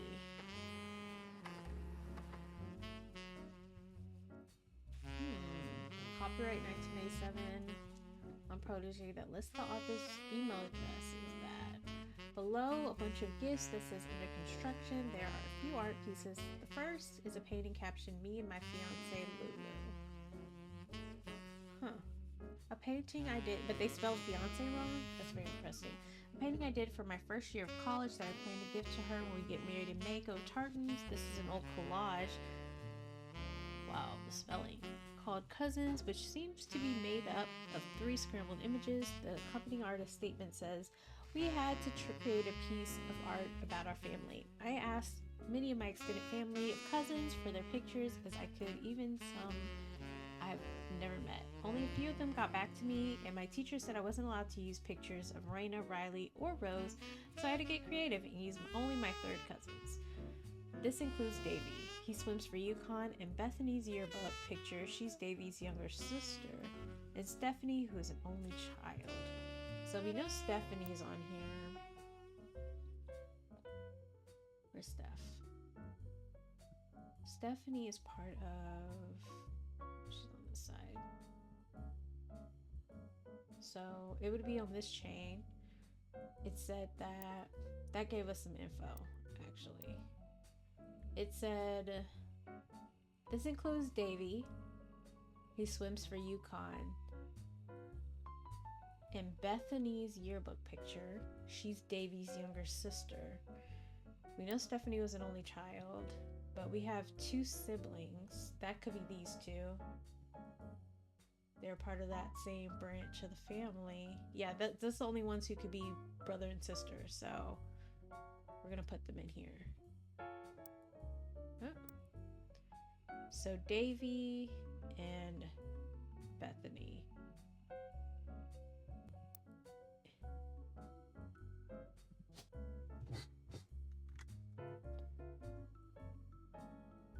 Oh, hell.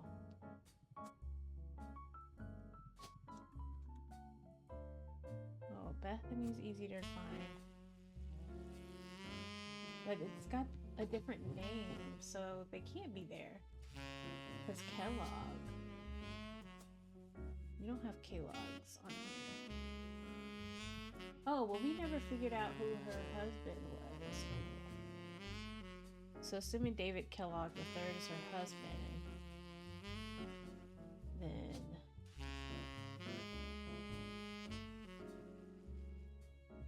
we got Davy, Bethany. We know Davy swims for UConn, so that's college. We know Bethany is younger, so I'm assuming student K through 12. And then we need to put their pictures.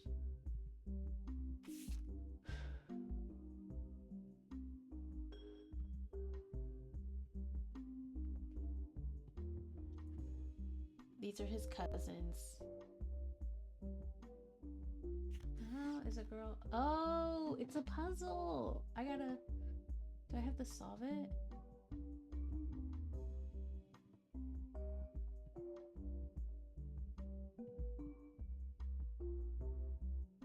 Oh, heck.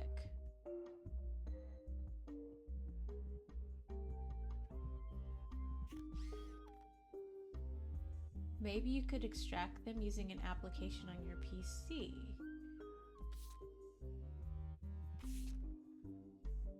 This is a art piece was found on the college portfolio of college student Chris Rafferty. Self-portrait of me and my fiance.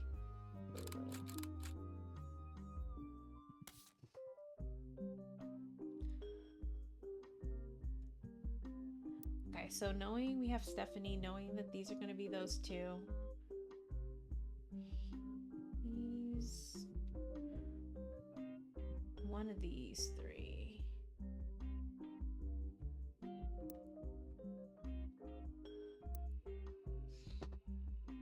Who's his mom or dad?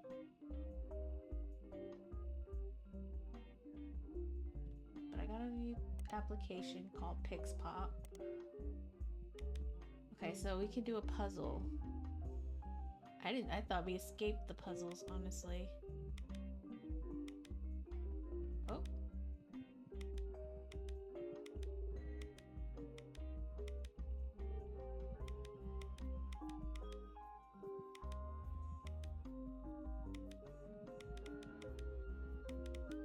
Okay, let's see. I think.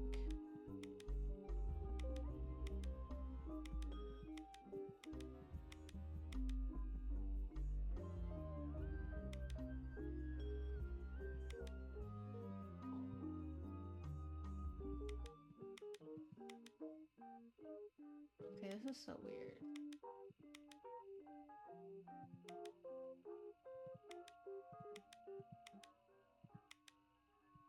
Okay, wait.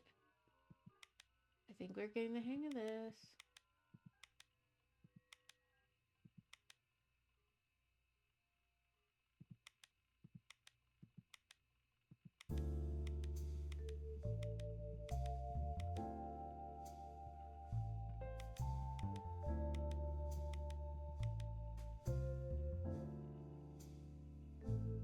The jazz music, do you like it?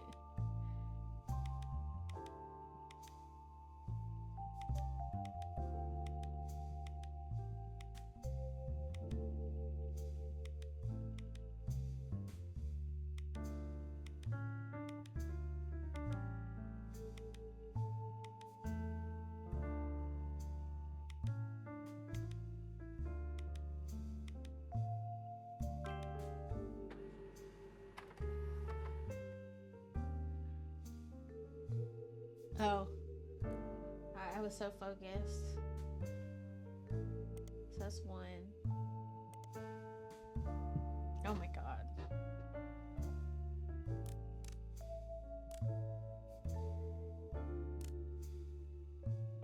This too much.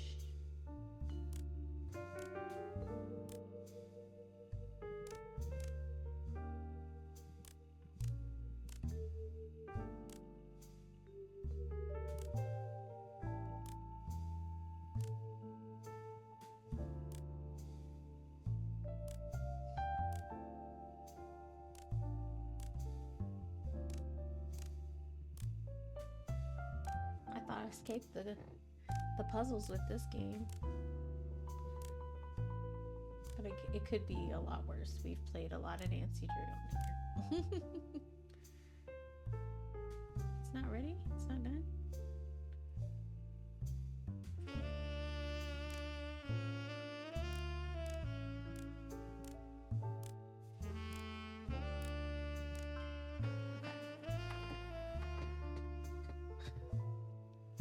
Oh. I'd let you do it. Oh god, this one looks annoying. Slide the photo back into shape. Frick. Okay. Maybe not too bad. It's manageable.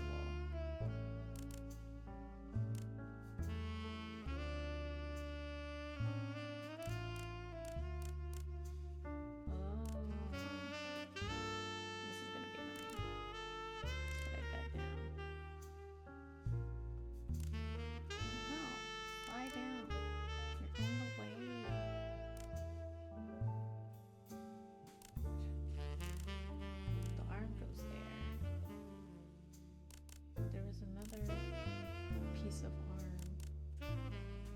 What's his chest? Rah.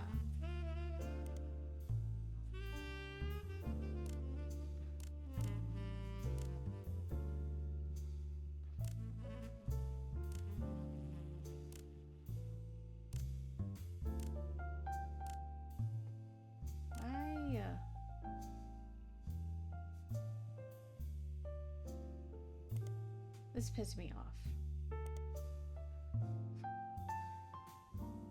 I mean, we see that this is supposed to go here, but it won't let me put it there. I'm over it.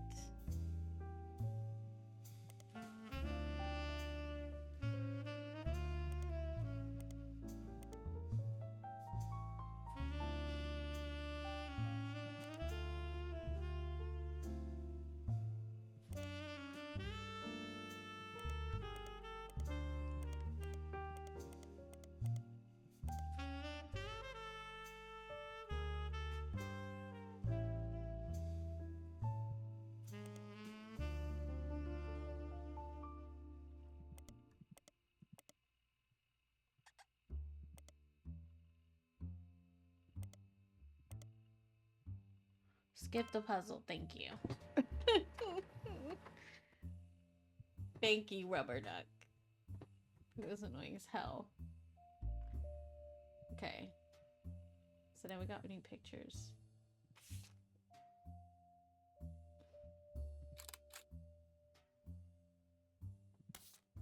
They were like, do you want to skip this? Yes. Hell yes.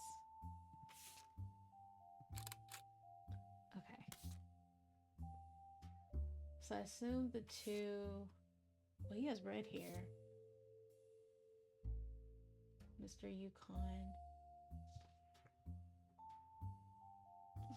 Let's read what this said again.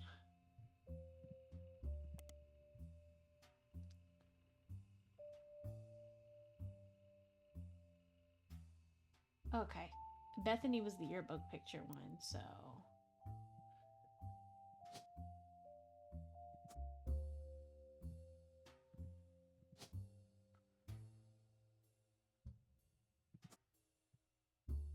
Okay.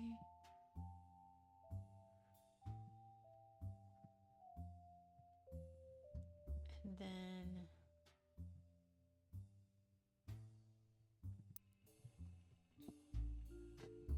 Stephanie is an only child.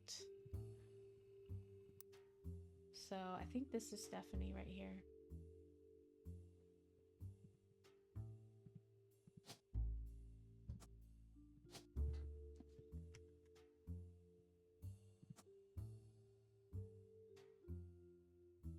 She's a Cottrell. That's an interesting name. Because I thought we have some Cottrells. Hold on. If we go to our evidence, we go to the original book here, first page. It says her family. Oh, they're Costles. Okay. I was going to say.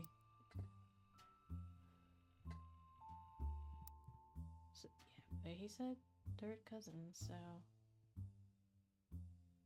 Somebody must not be right. Because if I have her here.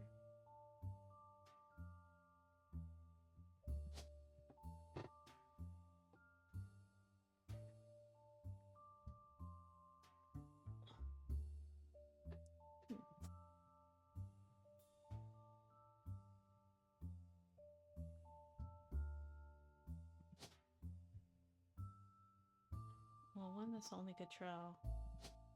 That's the only Stephanie. We had Stephanie Landon, but she's already locked in.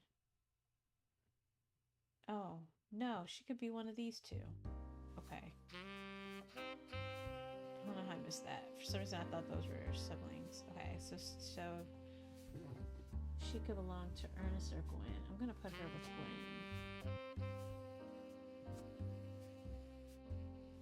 That would make more sense. Sam Cottrell sounds like a man.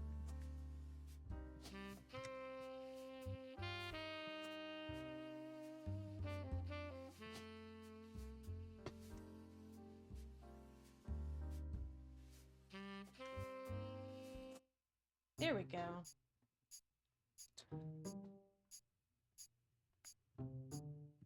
Come on. Okay, we got Tessa locked and then all three of them. Cool. Phew.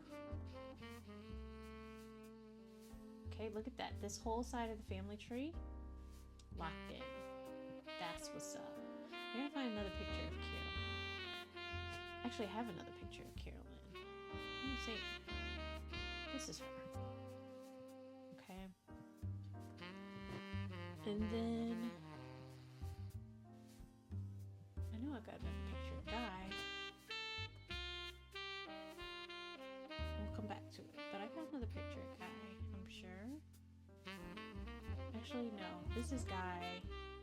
This is the redhead twins thing. Okay, yeah.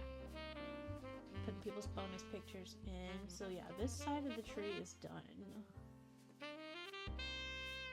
Let's have another picture of Gwen Solar. There's one here at the moment.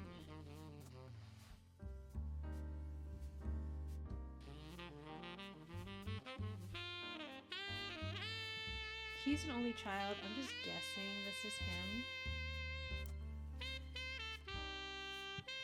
Chris Raff. Let me see. So, well, no, Chris would be because his last name. Oh no, Chris. His dad's name Rafferty, Clark Rafferty. Rafferty. Wow, almost put Chris in the wrong place. Okay, so Chris is here, and his fiance is. Where's the evidence?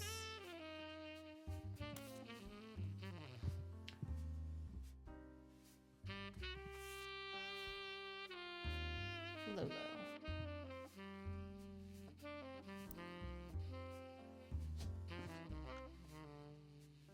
Oh, Luisa Garcia. That tracks.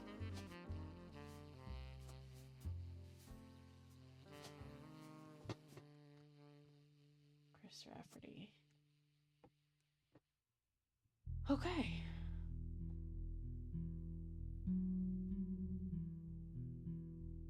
I guess guess they got married for real. Even though he couldn't spell fiance.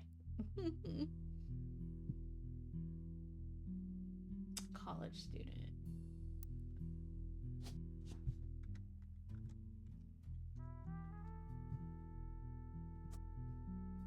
These pictures not locking in tells me that they're wrong. So let's switch these two. Okay.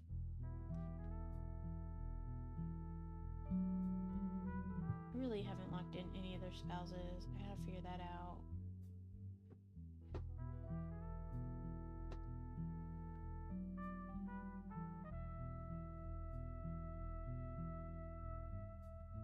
Who did he have? Okay.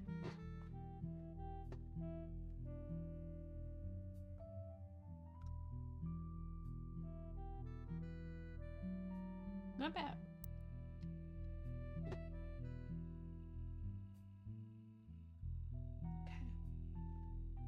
I think I've got all I can get from Chris.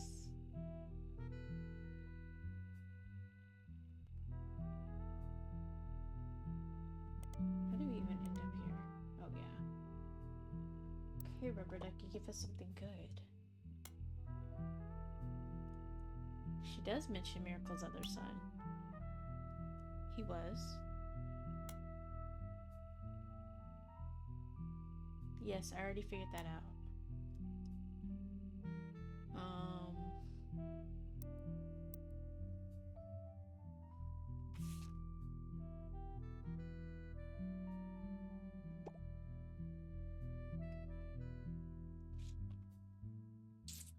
I mean, what about it, though? I put him on the tree, didn't I? Well, I don't think I put a picture of him up yet. Oh, I did put a picture. He's the only one.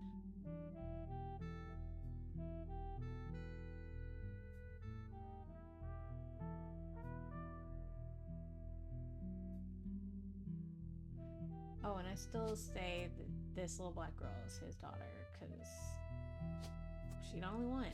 It's like not accounted for here. But Tessa is his daughter, so he did marry that chain of the family. But I guess, what was his occupation is what I can't figure out. Also, I'm tired of not knowing what that other picture of Miracle is.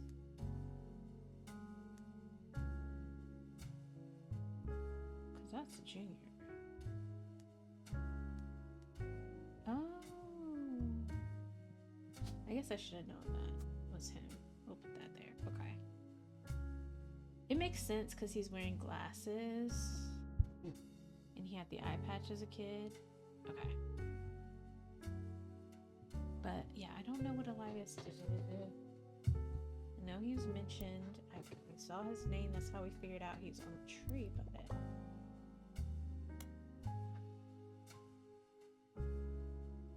oh, so he's a mechanic. Because why else would he wear... That's true. He's dressed like a mechanic. Go away, Ducky. He's dressed like a mechanic. Let's go to the picture.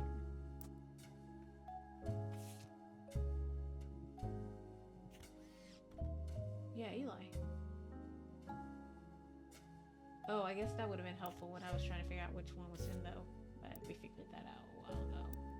But let's put mechanic. Since he's wearing a mechanic fit.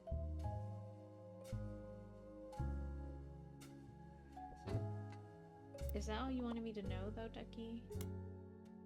It was. Okay. I just hadn't put his occupation.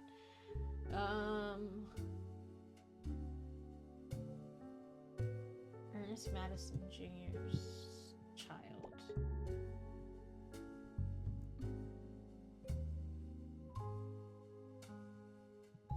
Okay, I guess we gotta go back over our evidence. Which piece? We got a lot.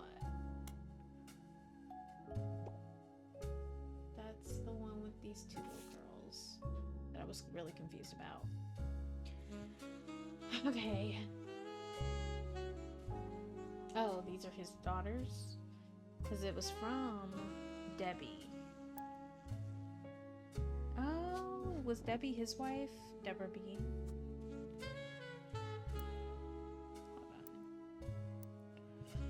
I remembered seeing a name like Debbie and I couldn't remember why.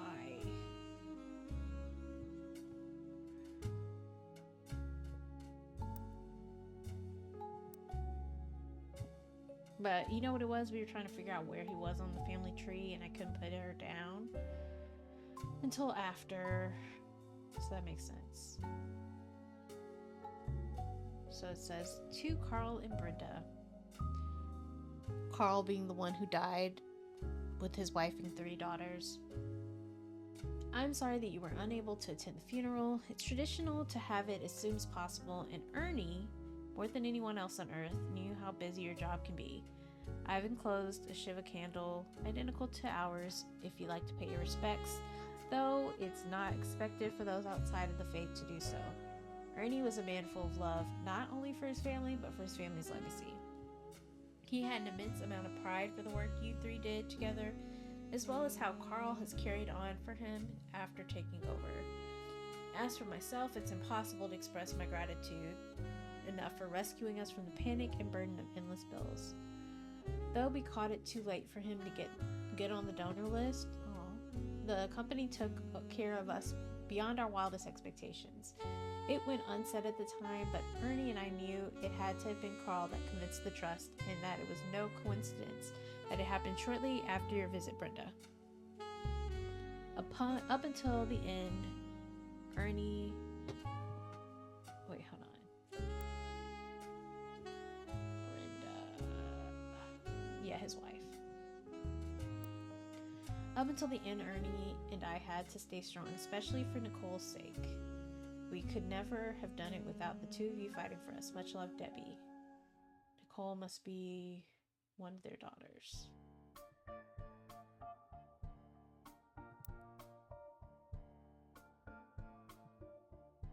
Well, no. I don't know. She looks really young. But I guess that must be Deborah. And Nicole must be their daughter. She looks young to be a wife, but you know, no, I'm not judging. But no, Nicole has a different last name. No, she has the right last name.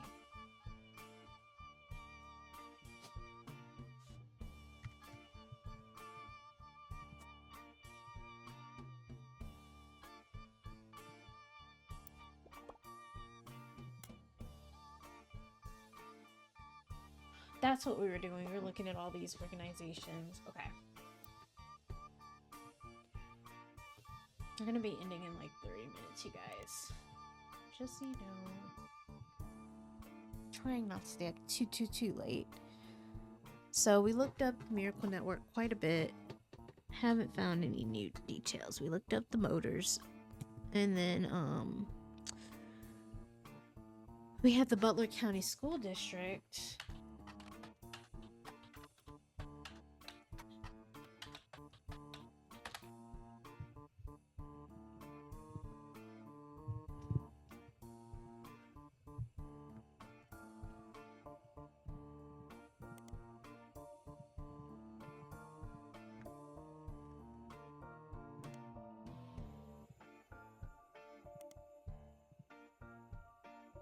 I think that's the only place that would have come up. We have the Holiday Light. That definitely would have been in the local paper.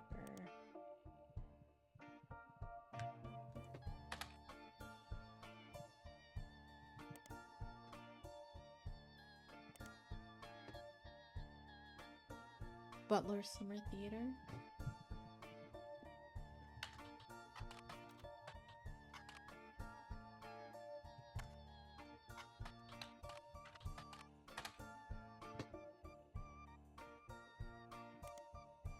Okay, Butler Summer Theater's been around for at least 30 years. They perform plays and musicals with the cast and crew from in and around Butler County. There are hundreds of mentions of their performances, not just in reviews, but in many nearly identical advertisements for their box office and tickets, as well as yearly announcements for upcoming shows and seasons. They also tend to take out a full-page ad at the end of every season to say thank you and list the names of the shows that they performed with no additional information. As of this year, however, they mentioned they have a website.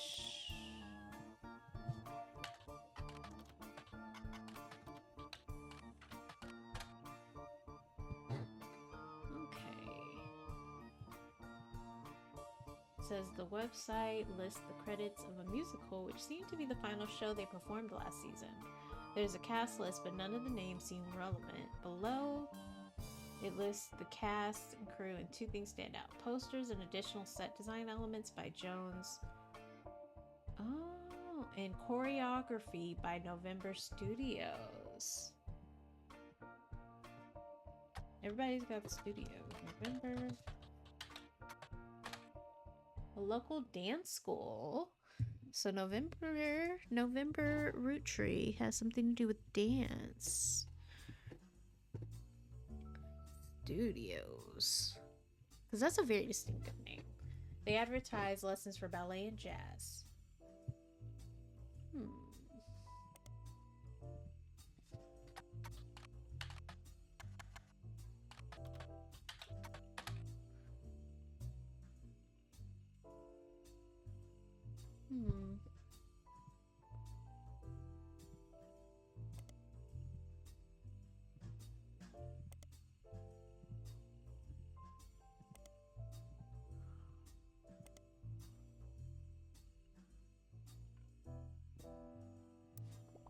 That feels like a dead-end rubber ducky.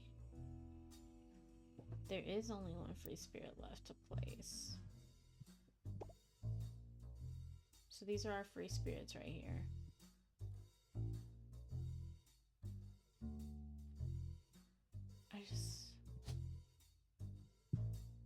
Okay. Let's go to the free spirits picture. So that's this one. And it says Bonnie with no last name. So it must be Bonnie, because I think I've put everybody else on the tree. Let's see. No, we got Bonnie here. Bonnie, Guy. Do we have Carolyn? We have Carolyn, Gwyneth, and Gwendolyn. Gwendolyn's here. Carolyn's here. Gwyneth is here. Whoever this little girl is, she has a Roottree name. There's only one Roottree left. It has to be November. And let's put Dancer. Oh! Snap. Okay. Locked in everyone in the free spirit photographs. We got a little thingy. Finally, we locked these two in, so I had them backwards. Oopsies. All the bonus photos are locking in. Oh, here we go. To my genealogy genie. If you're reading this, it means you've locked in 49 blood relatives. Woohoo! Congratulations. I knew you could do it. There are 2 more entries on the family tree I'd like you to consider. These last 2 are optional. You can summon me whenever you wish. However, this will end your search and reveal the truth. So make sure you're ready. Bum bum bum. Oh, okay. I was wondering if this, because this person was mentioned in the diary a lot. So, all of these have been locked in. These have sort of been locked in. I would like to find out the spouses of these individuals before we finish off things. but we've pretty much we've done all the main people. Also, how do I get more pictures of Miracle Jr.? Miracle Jr. is a part of this generation. The 5 pieces, he's a part of the next gen, so I have at least one more picture of him. Miracle Jr. is in this group. These were her brothers. This was the president guy. But this was Miracle. We don't think it's fair since Miracle, since he's technically a 5-piece. Well, we already got him. And the little boy must be his little boy. Which makes sense because Miracle was younger than his siblings. I think one of those is him.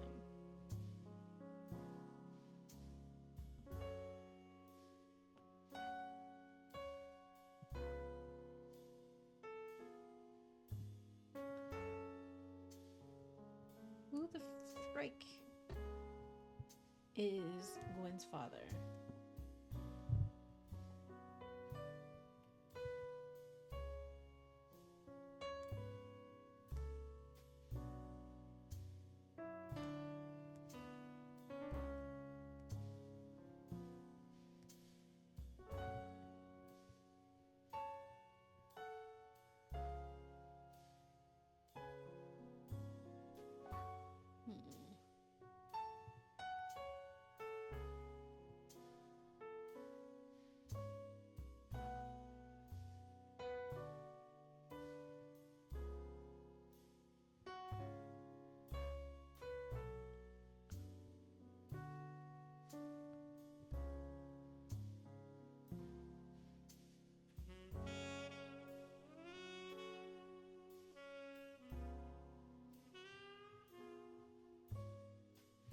I'm Googling.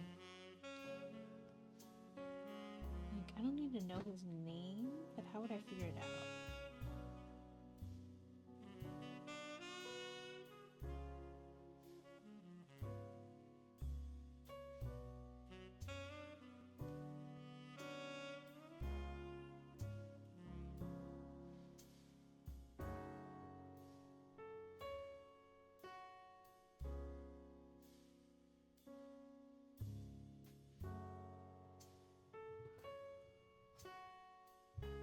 Margot.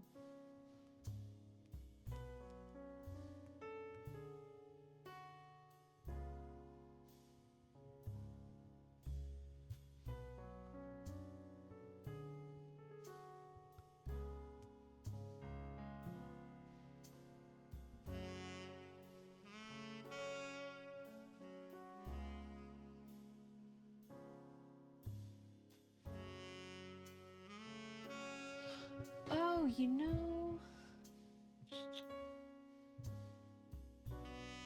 Right. We did see this.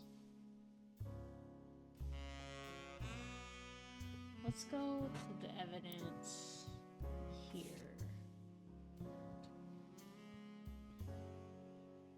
Yeah, complaints.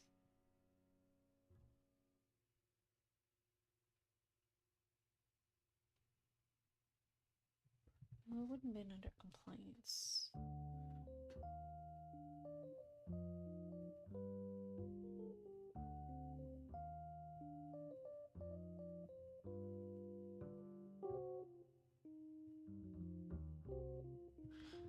Let's try her Starlet article.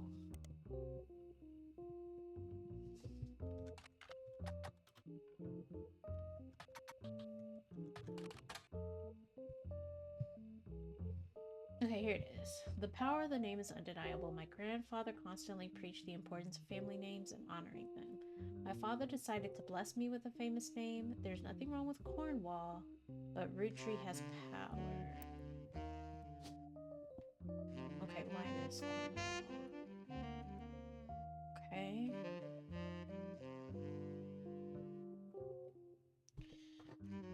Then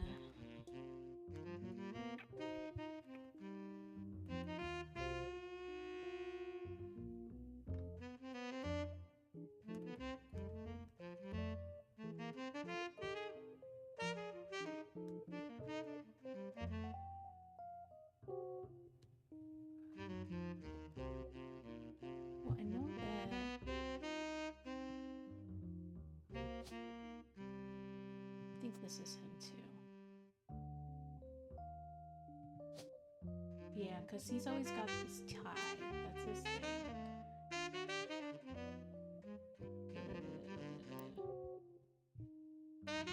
So the one with the striped tie has to be him. Right here. And he's next to his brother, so yeah. Okay. So that has to be based on his picture. And then okay, so now that part is clear. Now these three.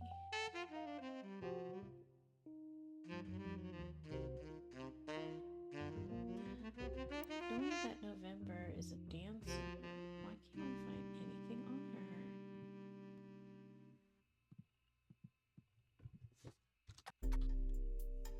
Because it might mention her mother, you know? I know.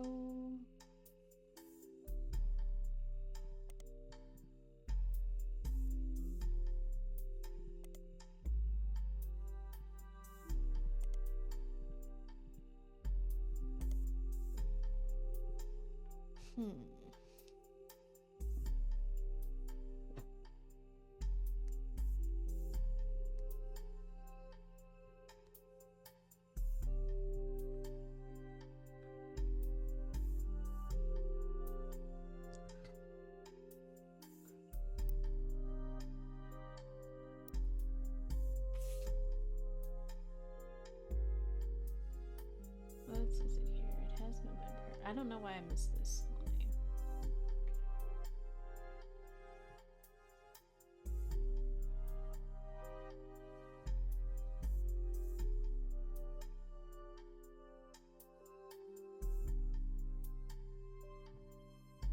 This came out of the diary too, I think.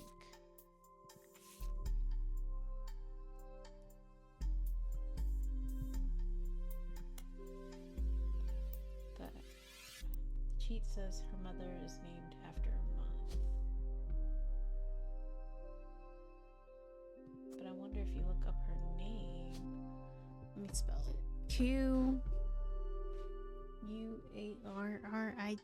Qurritch. It's like makes me think Quidditch for some reason. There are only a few more names on this list. There's another LaRue, which is very interesting. Kim LaRue. Oh, you know what? But no. Kim LaRue? Oh my gosh. Bruh. If Clark moved from Jane LaRue to another LaRue, how messy would that be? Y'all. There's a LaRue. There's another LaRue on our list.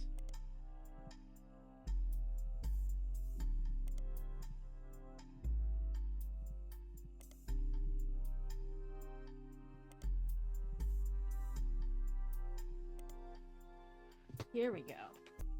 In an article from 1968, you find a small section focusing on a young, up-and-coming talent that Modern Music Monthly predicts will make it big. It has this to say about the LaRues. The LaRue sisters got their start doing session work for their great-uncle's record label. If you remember any songs from 1960 to 65 that featured the voices of kids, they were probably involved. Right? Oops, excuse me. Verity. Back then, they were credited as the Lucky LaRues. Now that he's passed, they've moved on to bigger and better ventures. Diamond and Jane have been touring with famous faces. Ever heard of the Roottrees? And they're looking to release an album sometime in the next year. Youngest Kim is about to step into a prominent role on Broadway, taking over for one of the children in Oliver. The Lucky LaRues, indeed. We know he got married a third time, and there are no more kids on that chain. That's the only name missing, and it would be related to him or James. Huh. How messed up would that be? Oh my gosh. LaRue's sister. Now Clark.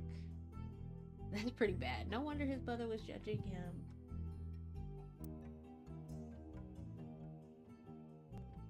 I need fatigue. Please be more. Doesn't look like we're getting more than that. I think that that's his spouse. We're just gonna put her here. Well, there's a picture of her somewhere. Oh my god. Wait. We have a picture of her. That's her. Okay. Because there was this picture of him and his family from their advertising website. I assumed that that was Diamond, but nope.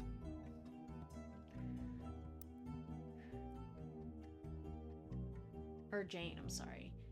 They divorced. Huh. Okay, well, we figured that out. And then we've got these three.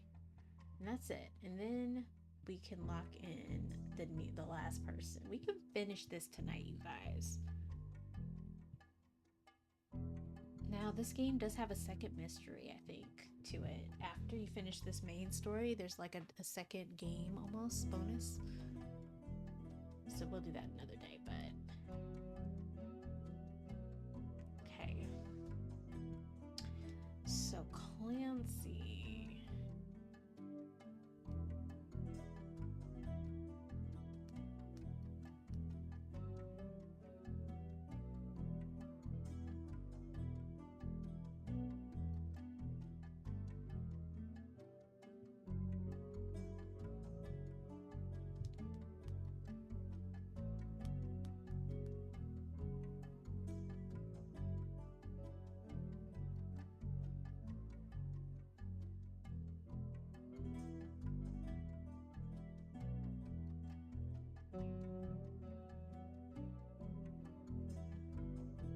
Let's look up.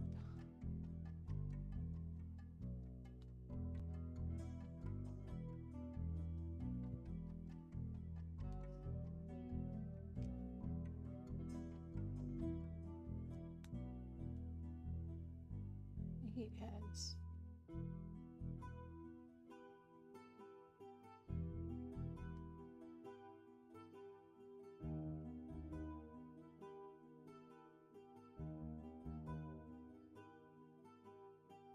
Let's go back to the internet search. One of the earlier ones we did in Team Blast.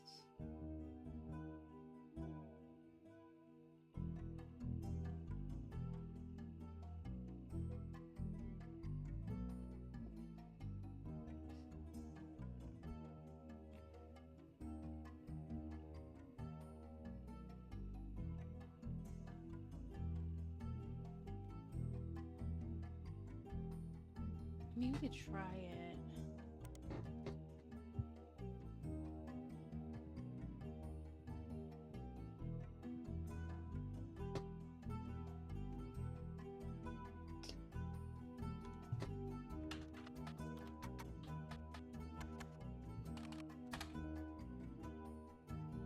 I think it's one that we already searched, though.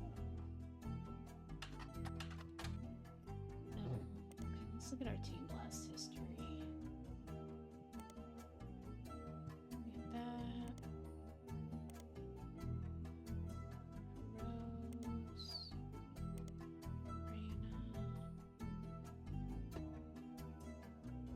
Oh, it was Raina. So, where is it? Here goes her Team Blast article. Okay.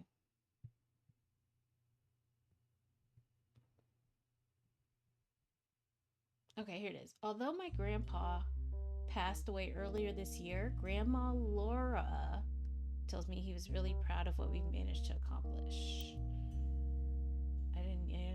I missed that. So this is their grandpa. So Laura Carlson. Okay. Coming through these last little pieces to find the spouses, because Lord. And then Edward. Okay, that one we definitely missed. Because I read that part out loud. And then Edward.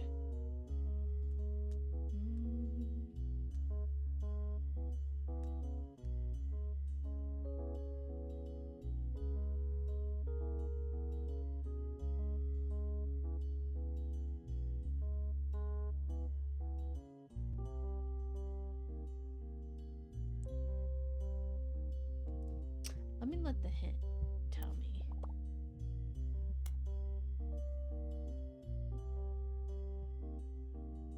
History of Candy book.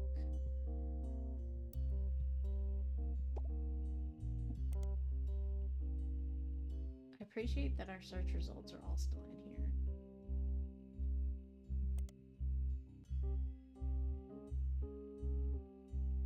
It says the book ends with a look into the future of candy as envisioned by experts in 1985. With the addition of hindsight, you can clearly see that they got pretty much everything wrong. This includes some print advertisements. You find the ads, which we've added.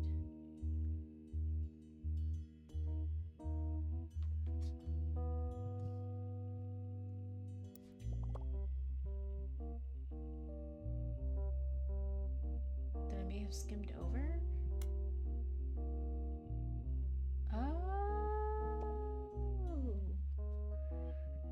See, things I wouldn't have thought to do. There's a part 1 because we looked at part 2. Okay. Bruh. Roottree 5 pieces. We had a similar things to this. Oh, wait. G is for grape. This is from the 1924 ad. G is for grape, E is for elderberry, EC is for egg cream. Remember that. CE is for cinnamon extract, M is for melon. But if you look at the ad that we got at the very beginning, it was CE for cinnamon extract. That was 1928. And this one is 1924. So they changed from egg cream to cinnamon extract. So they switched from EC to CE. Now, why would that happen? They switched. Oh! From EC to CE. So, at the very beginning of this game, they mentioned that the flavors were each chosen based on the names of their children, the original 5 pieces. So the candy's called the 5 pieces, and they refer to the founders' children as the 5 pieces, okay? So each flavor coordinates with one of the children on this tree. Okay, so Gwendolyn was the grape one. Elias Roottree was the elderberry. Now this is where they switched things. They had EC, but then switched to CE for cinnamon extract, which is this son. Okay, and so on and so forth. So they cut a whole kid out of their family tree, who is the farmhand, keep in mind, that raised the secret child of one of them, right? So EC raised, where is she at?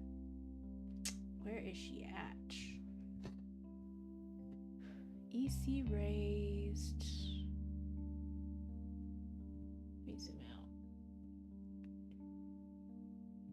out. Oh, right here. EC raised Samantha Roottree, but she was Elias's daughter. Okay, so Elias got together with Patricia out of wedlock and they had a baby. And then Patricia got married off to some older man, right? And then I guess the older man died because he was old, and she and Elias got together because they were both grown and they could do what they wanted to do.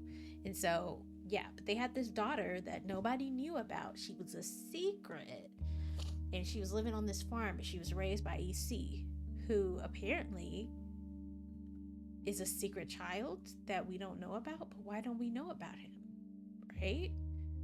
Interesting. Okay, but that's not the secret that I wanted to know yet. I just I'm still trying to find Ever's wife.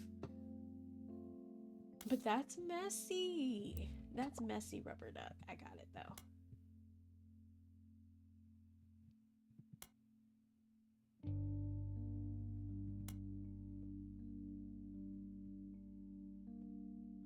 Elias Jr.'s wife?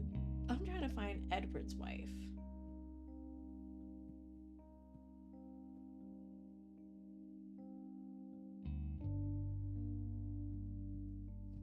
Okay, I guess I gotta Google that one. Who the frick is Edward Jr.'s wife? I know that they had a mixed relationship.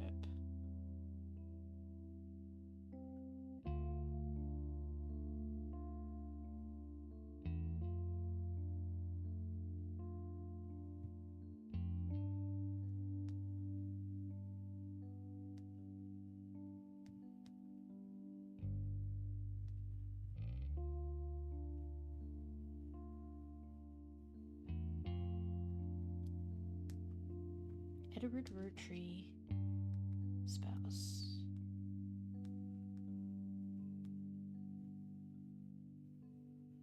Look, Edward didn't care.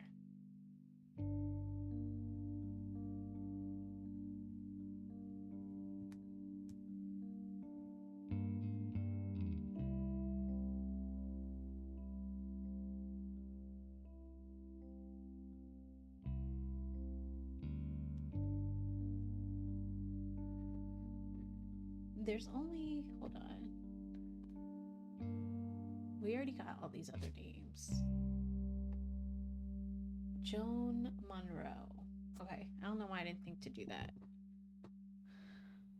The Roottrees Are Dead. Joan Monroe.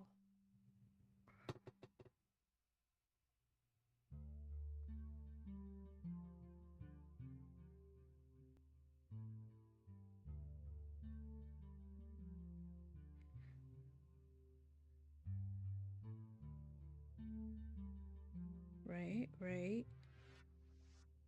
I'm trying to find where the evidence would be about Joan that we might have missed.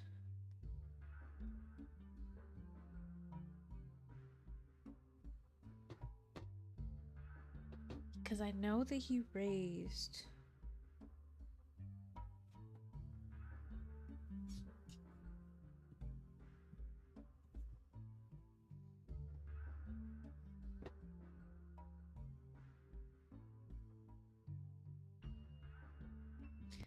Right.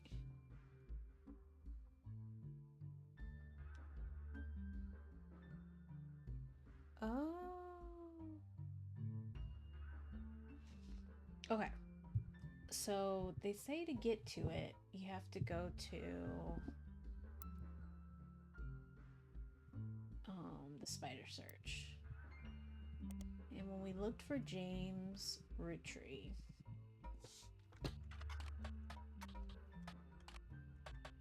definitely does not spell the James Roottree. Some albums, some songs that they had were mentioned, and they say to look at Cherry Tree.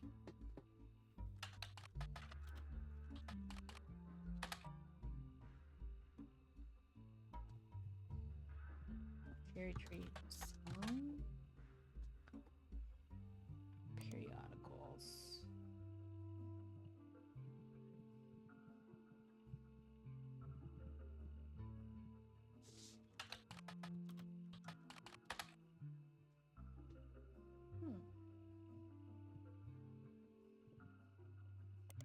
Cherry tree.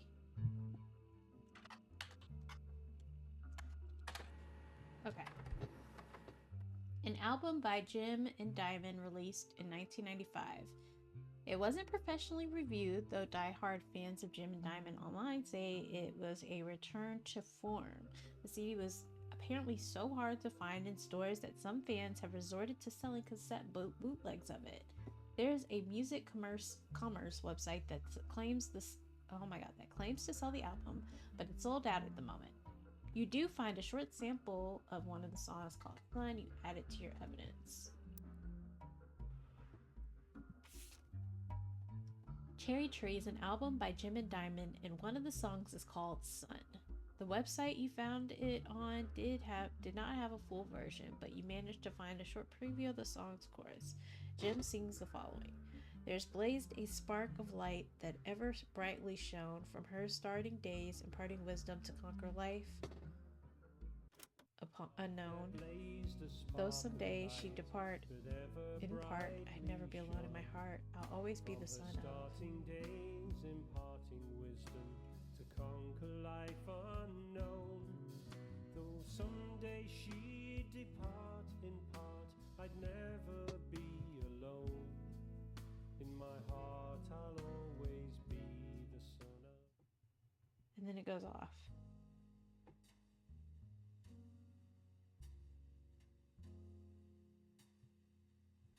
Oh, it's supposed to. And how am I supposed to get that? It says the only name left on the list that arrives with alone is Joan Monroe. I guess.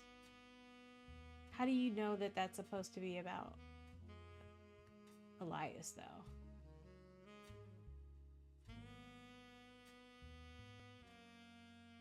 That seems like a stretch to me. Right? That seems like a stretch. That's crazy. Okay. That's all the wives. Okay. Are all the spouses accounted for before I go further? Yes.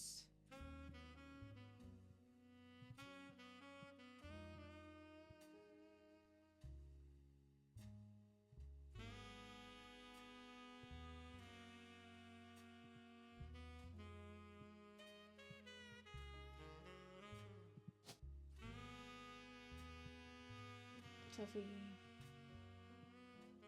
Dang, I almost hate that everybody's locked in though, because I want to play around with the last few names on this list. No, those are the last names. Okay. So there are no more names on our list that aren't used, okay? Either. So, I'm ready. You can summon... Okay, it says these are the last two. These last two are optional, and it won't lock in until you say I'm ready. Who is EC? I don't think I have any more pictures. Am I supposed to have like a picture of who EC is? I don't think so.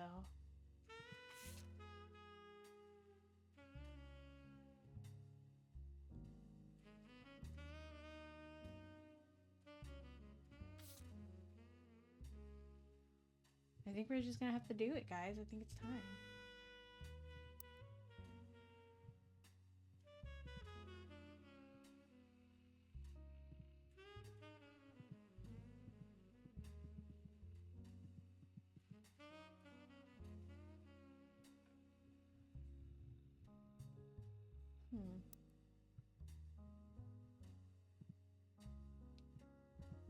How do I call her?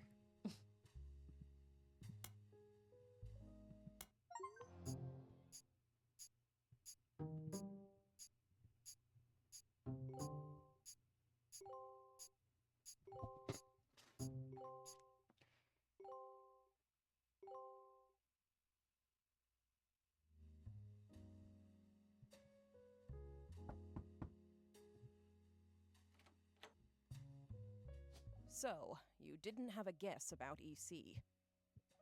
I didn't realize I was supposed to. That's okay. That's what I needed to know. I'm Sam Madsen, though you know me. I had to figure as that Samantha feeling that was Roottree. Sam at the end. Okay. Yep, I got old. The only picture you have of me is from 40 years ago.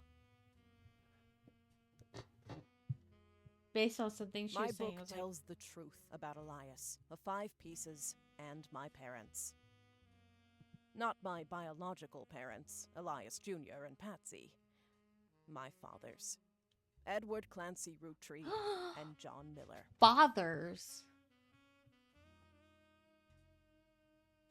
By now, you've either read Lauren's diaries, or you're just an incredible guesser. Lauren was right. I hated the 5 pieces. She just didn't know my full reasoning. But even so, she seems to blame more than just the 2 of them. She has no problems with us next gens, but she has a palpable hatred for the 5 pieces and Elias and Gwyneth. My father, Edward Clancy, was a great man. But his identical twin Clancy and his father, Elias, were not. Oh. So EC had a twin. What the fuck? At age 16, my father was caught kissing a farmhand. Back then, they wouldn't even acknowledge gay people existed. Having one in the family was unthinkable. The same year, I was born. A bastard granddaughter. 2 stains on Elias's perfect family. He decided to fix both. They tried to erase Edward Clancy. They even removed his 5 pieces flavor. His name was deemed a dirty word. He became EC. Oh, wow. We were sent to the farm, and the 5 pieces did their best to keep the next generation away, to isolate me from family. But Elias couldn't erase us from existence. Laura never realized I was the little girl from her diary. Oh. Who could blame me for being so confused that day? Because her was an father exact was a copy of mine, twin. except without the beard. And while the 5 pieces celebrated a new factory, farmhands did the real work. It's a fluke there's a picture of my father at all, but there he is in the background, the 6th 5-piece. Oh, wow. Oh, that's so messed up. Patsy returned, and things got complicated for Elias. She fought for my freedom, from a life she deemed unworthy. Oh, Patsy. Elias relented, so long as I never learned the truth or receive inheritance. They knew I'd help my father. Oh, wow. Oh, that's terrible. At Elias's will reading, I learned part of the truth. The rest I learned at home. I began to hate the 5 pieces. My father made me stay silent. He was worried history would repeat, and that his grandchildren would become outcasts. His fears weren't unfounded. As you know, my son Ernie died a few years ago. He had trained to take over as president. But due to family politics, or perhaps hubris, it went to Guy. I love how they show the little real pieces of Roottree. evidence from our He nearly ruined resources. the company. When Ernie took over, he saved the operation. Over 13 years, he made the family billions. Ernie earned about $36. They got by on Debbie's salary, but when he fell ill, he couldn't pay his medical bills. His death was my tipping point. Oh, wow. Originally, my book was meant to expose Elias's hypocrisy. Until I started to look into the other dirty laundry. Ron tried to have Robbie removed from the trust, but couldn't. Robbie was a blood relative, even out of wedlock. That sounded familiar. The Clancy Trust that Elias established was designed to secure his family's future. But it's also secured her dad's and hers. Bum, bum, bum. His entire family's future. He couldn't write exceptions in without the whole thing falling apart. My book can definitively prove that Elias was not the paragon of virtue he's heralded as. And that my daughter and granddaughters are just as much family, at least in the eyes of the Trust, as anyone else. The clans Go of girl. Trust will secure their future. They can decide what to do with their shares. But I'm old. The truth has been eating away at me for years. But now, I can set the record straight. Thanks to you.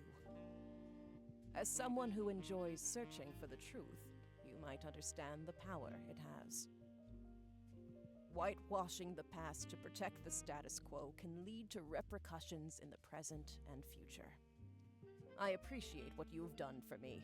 The tree wasn't easy, and proving who EC was will be an uphill battle. That's what we were here to find out. If I can find my way into the Trust, my share belongs to you.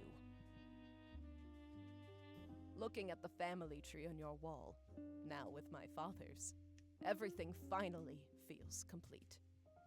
Unless a whole lot more root trees somehow appear from thin air, this is the last time I'll come knocking. Thanks again, and so long.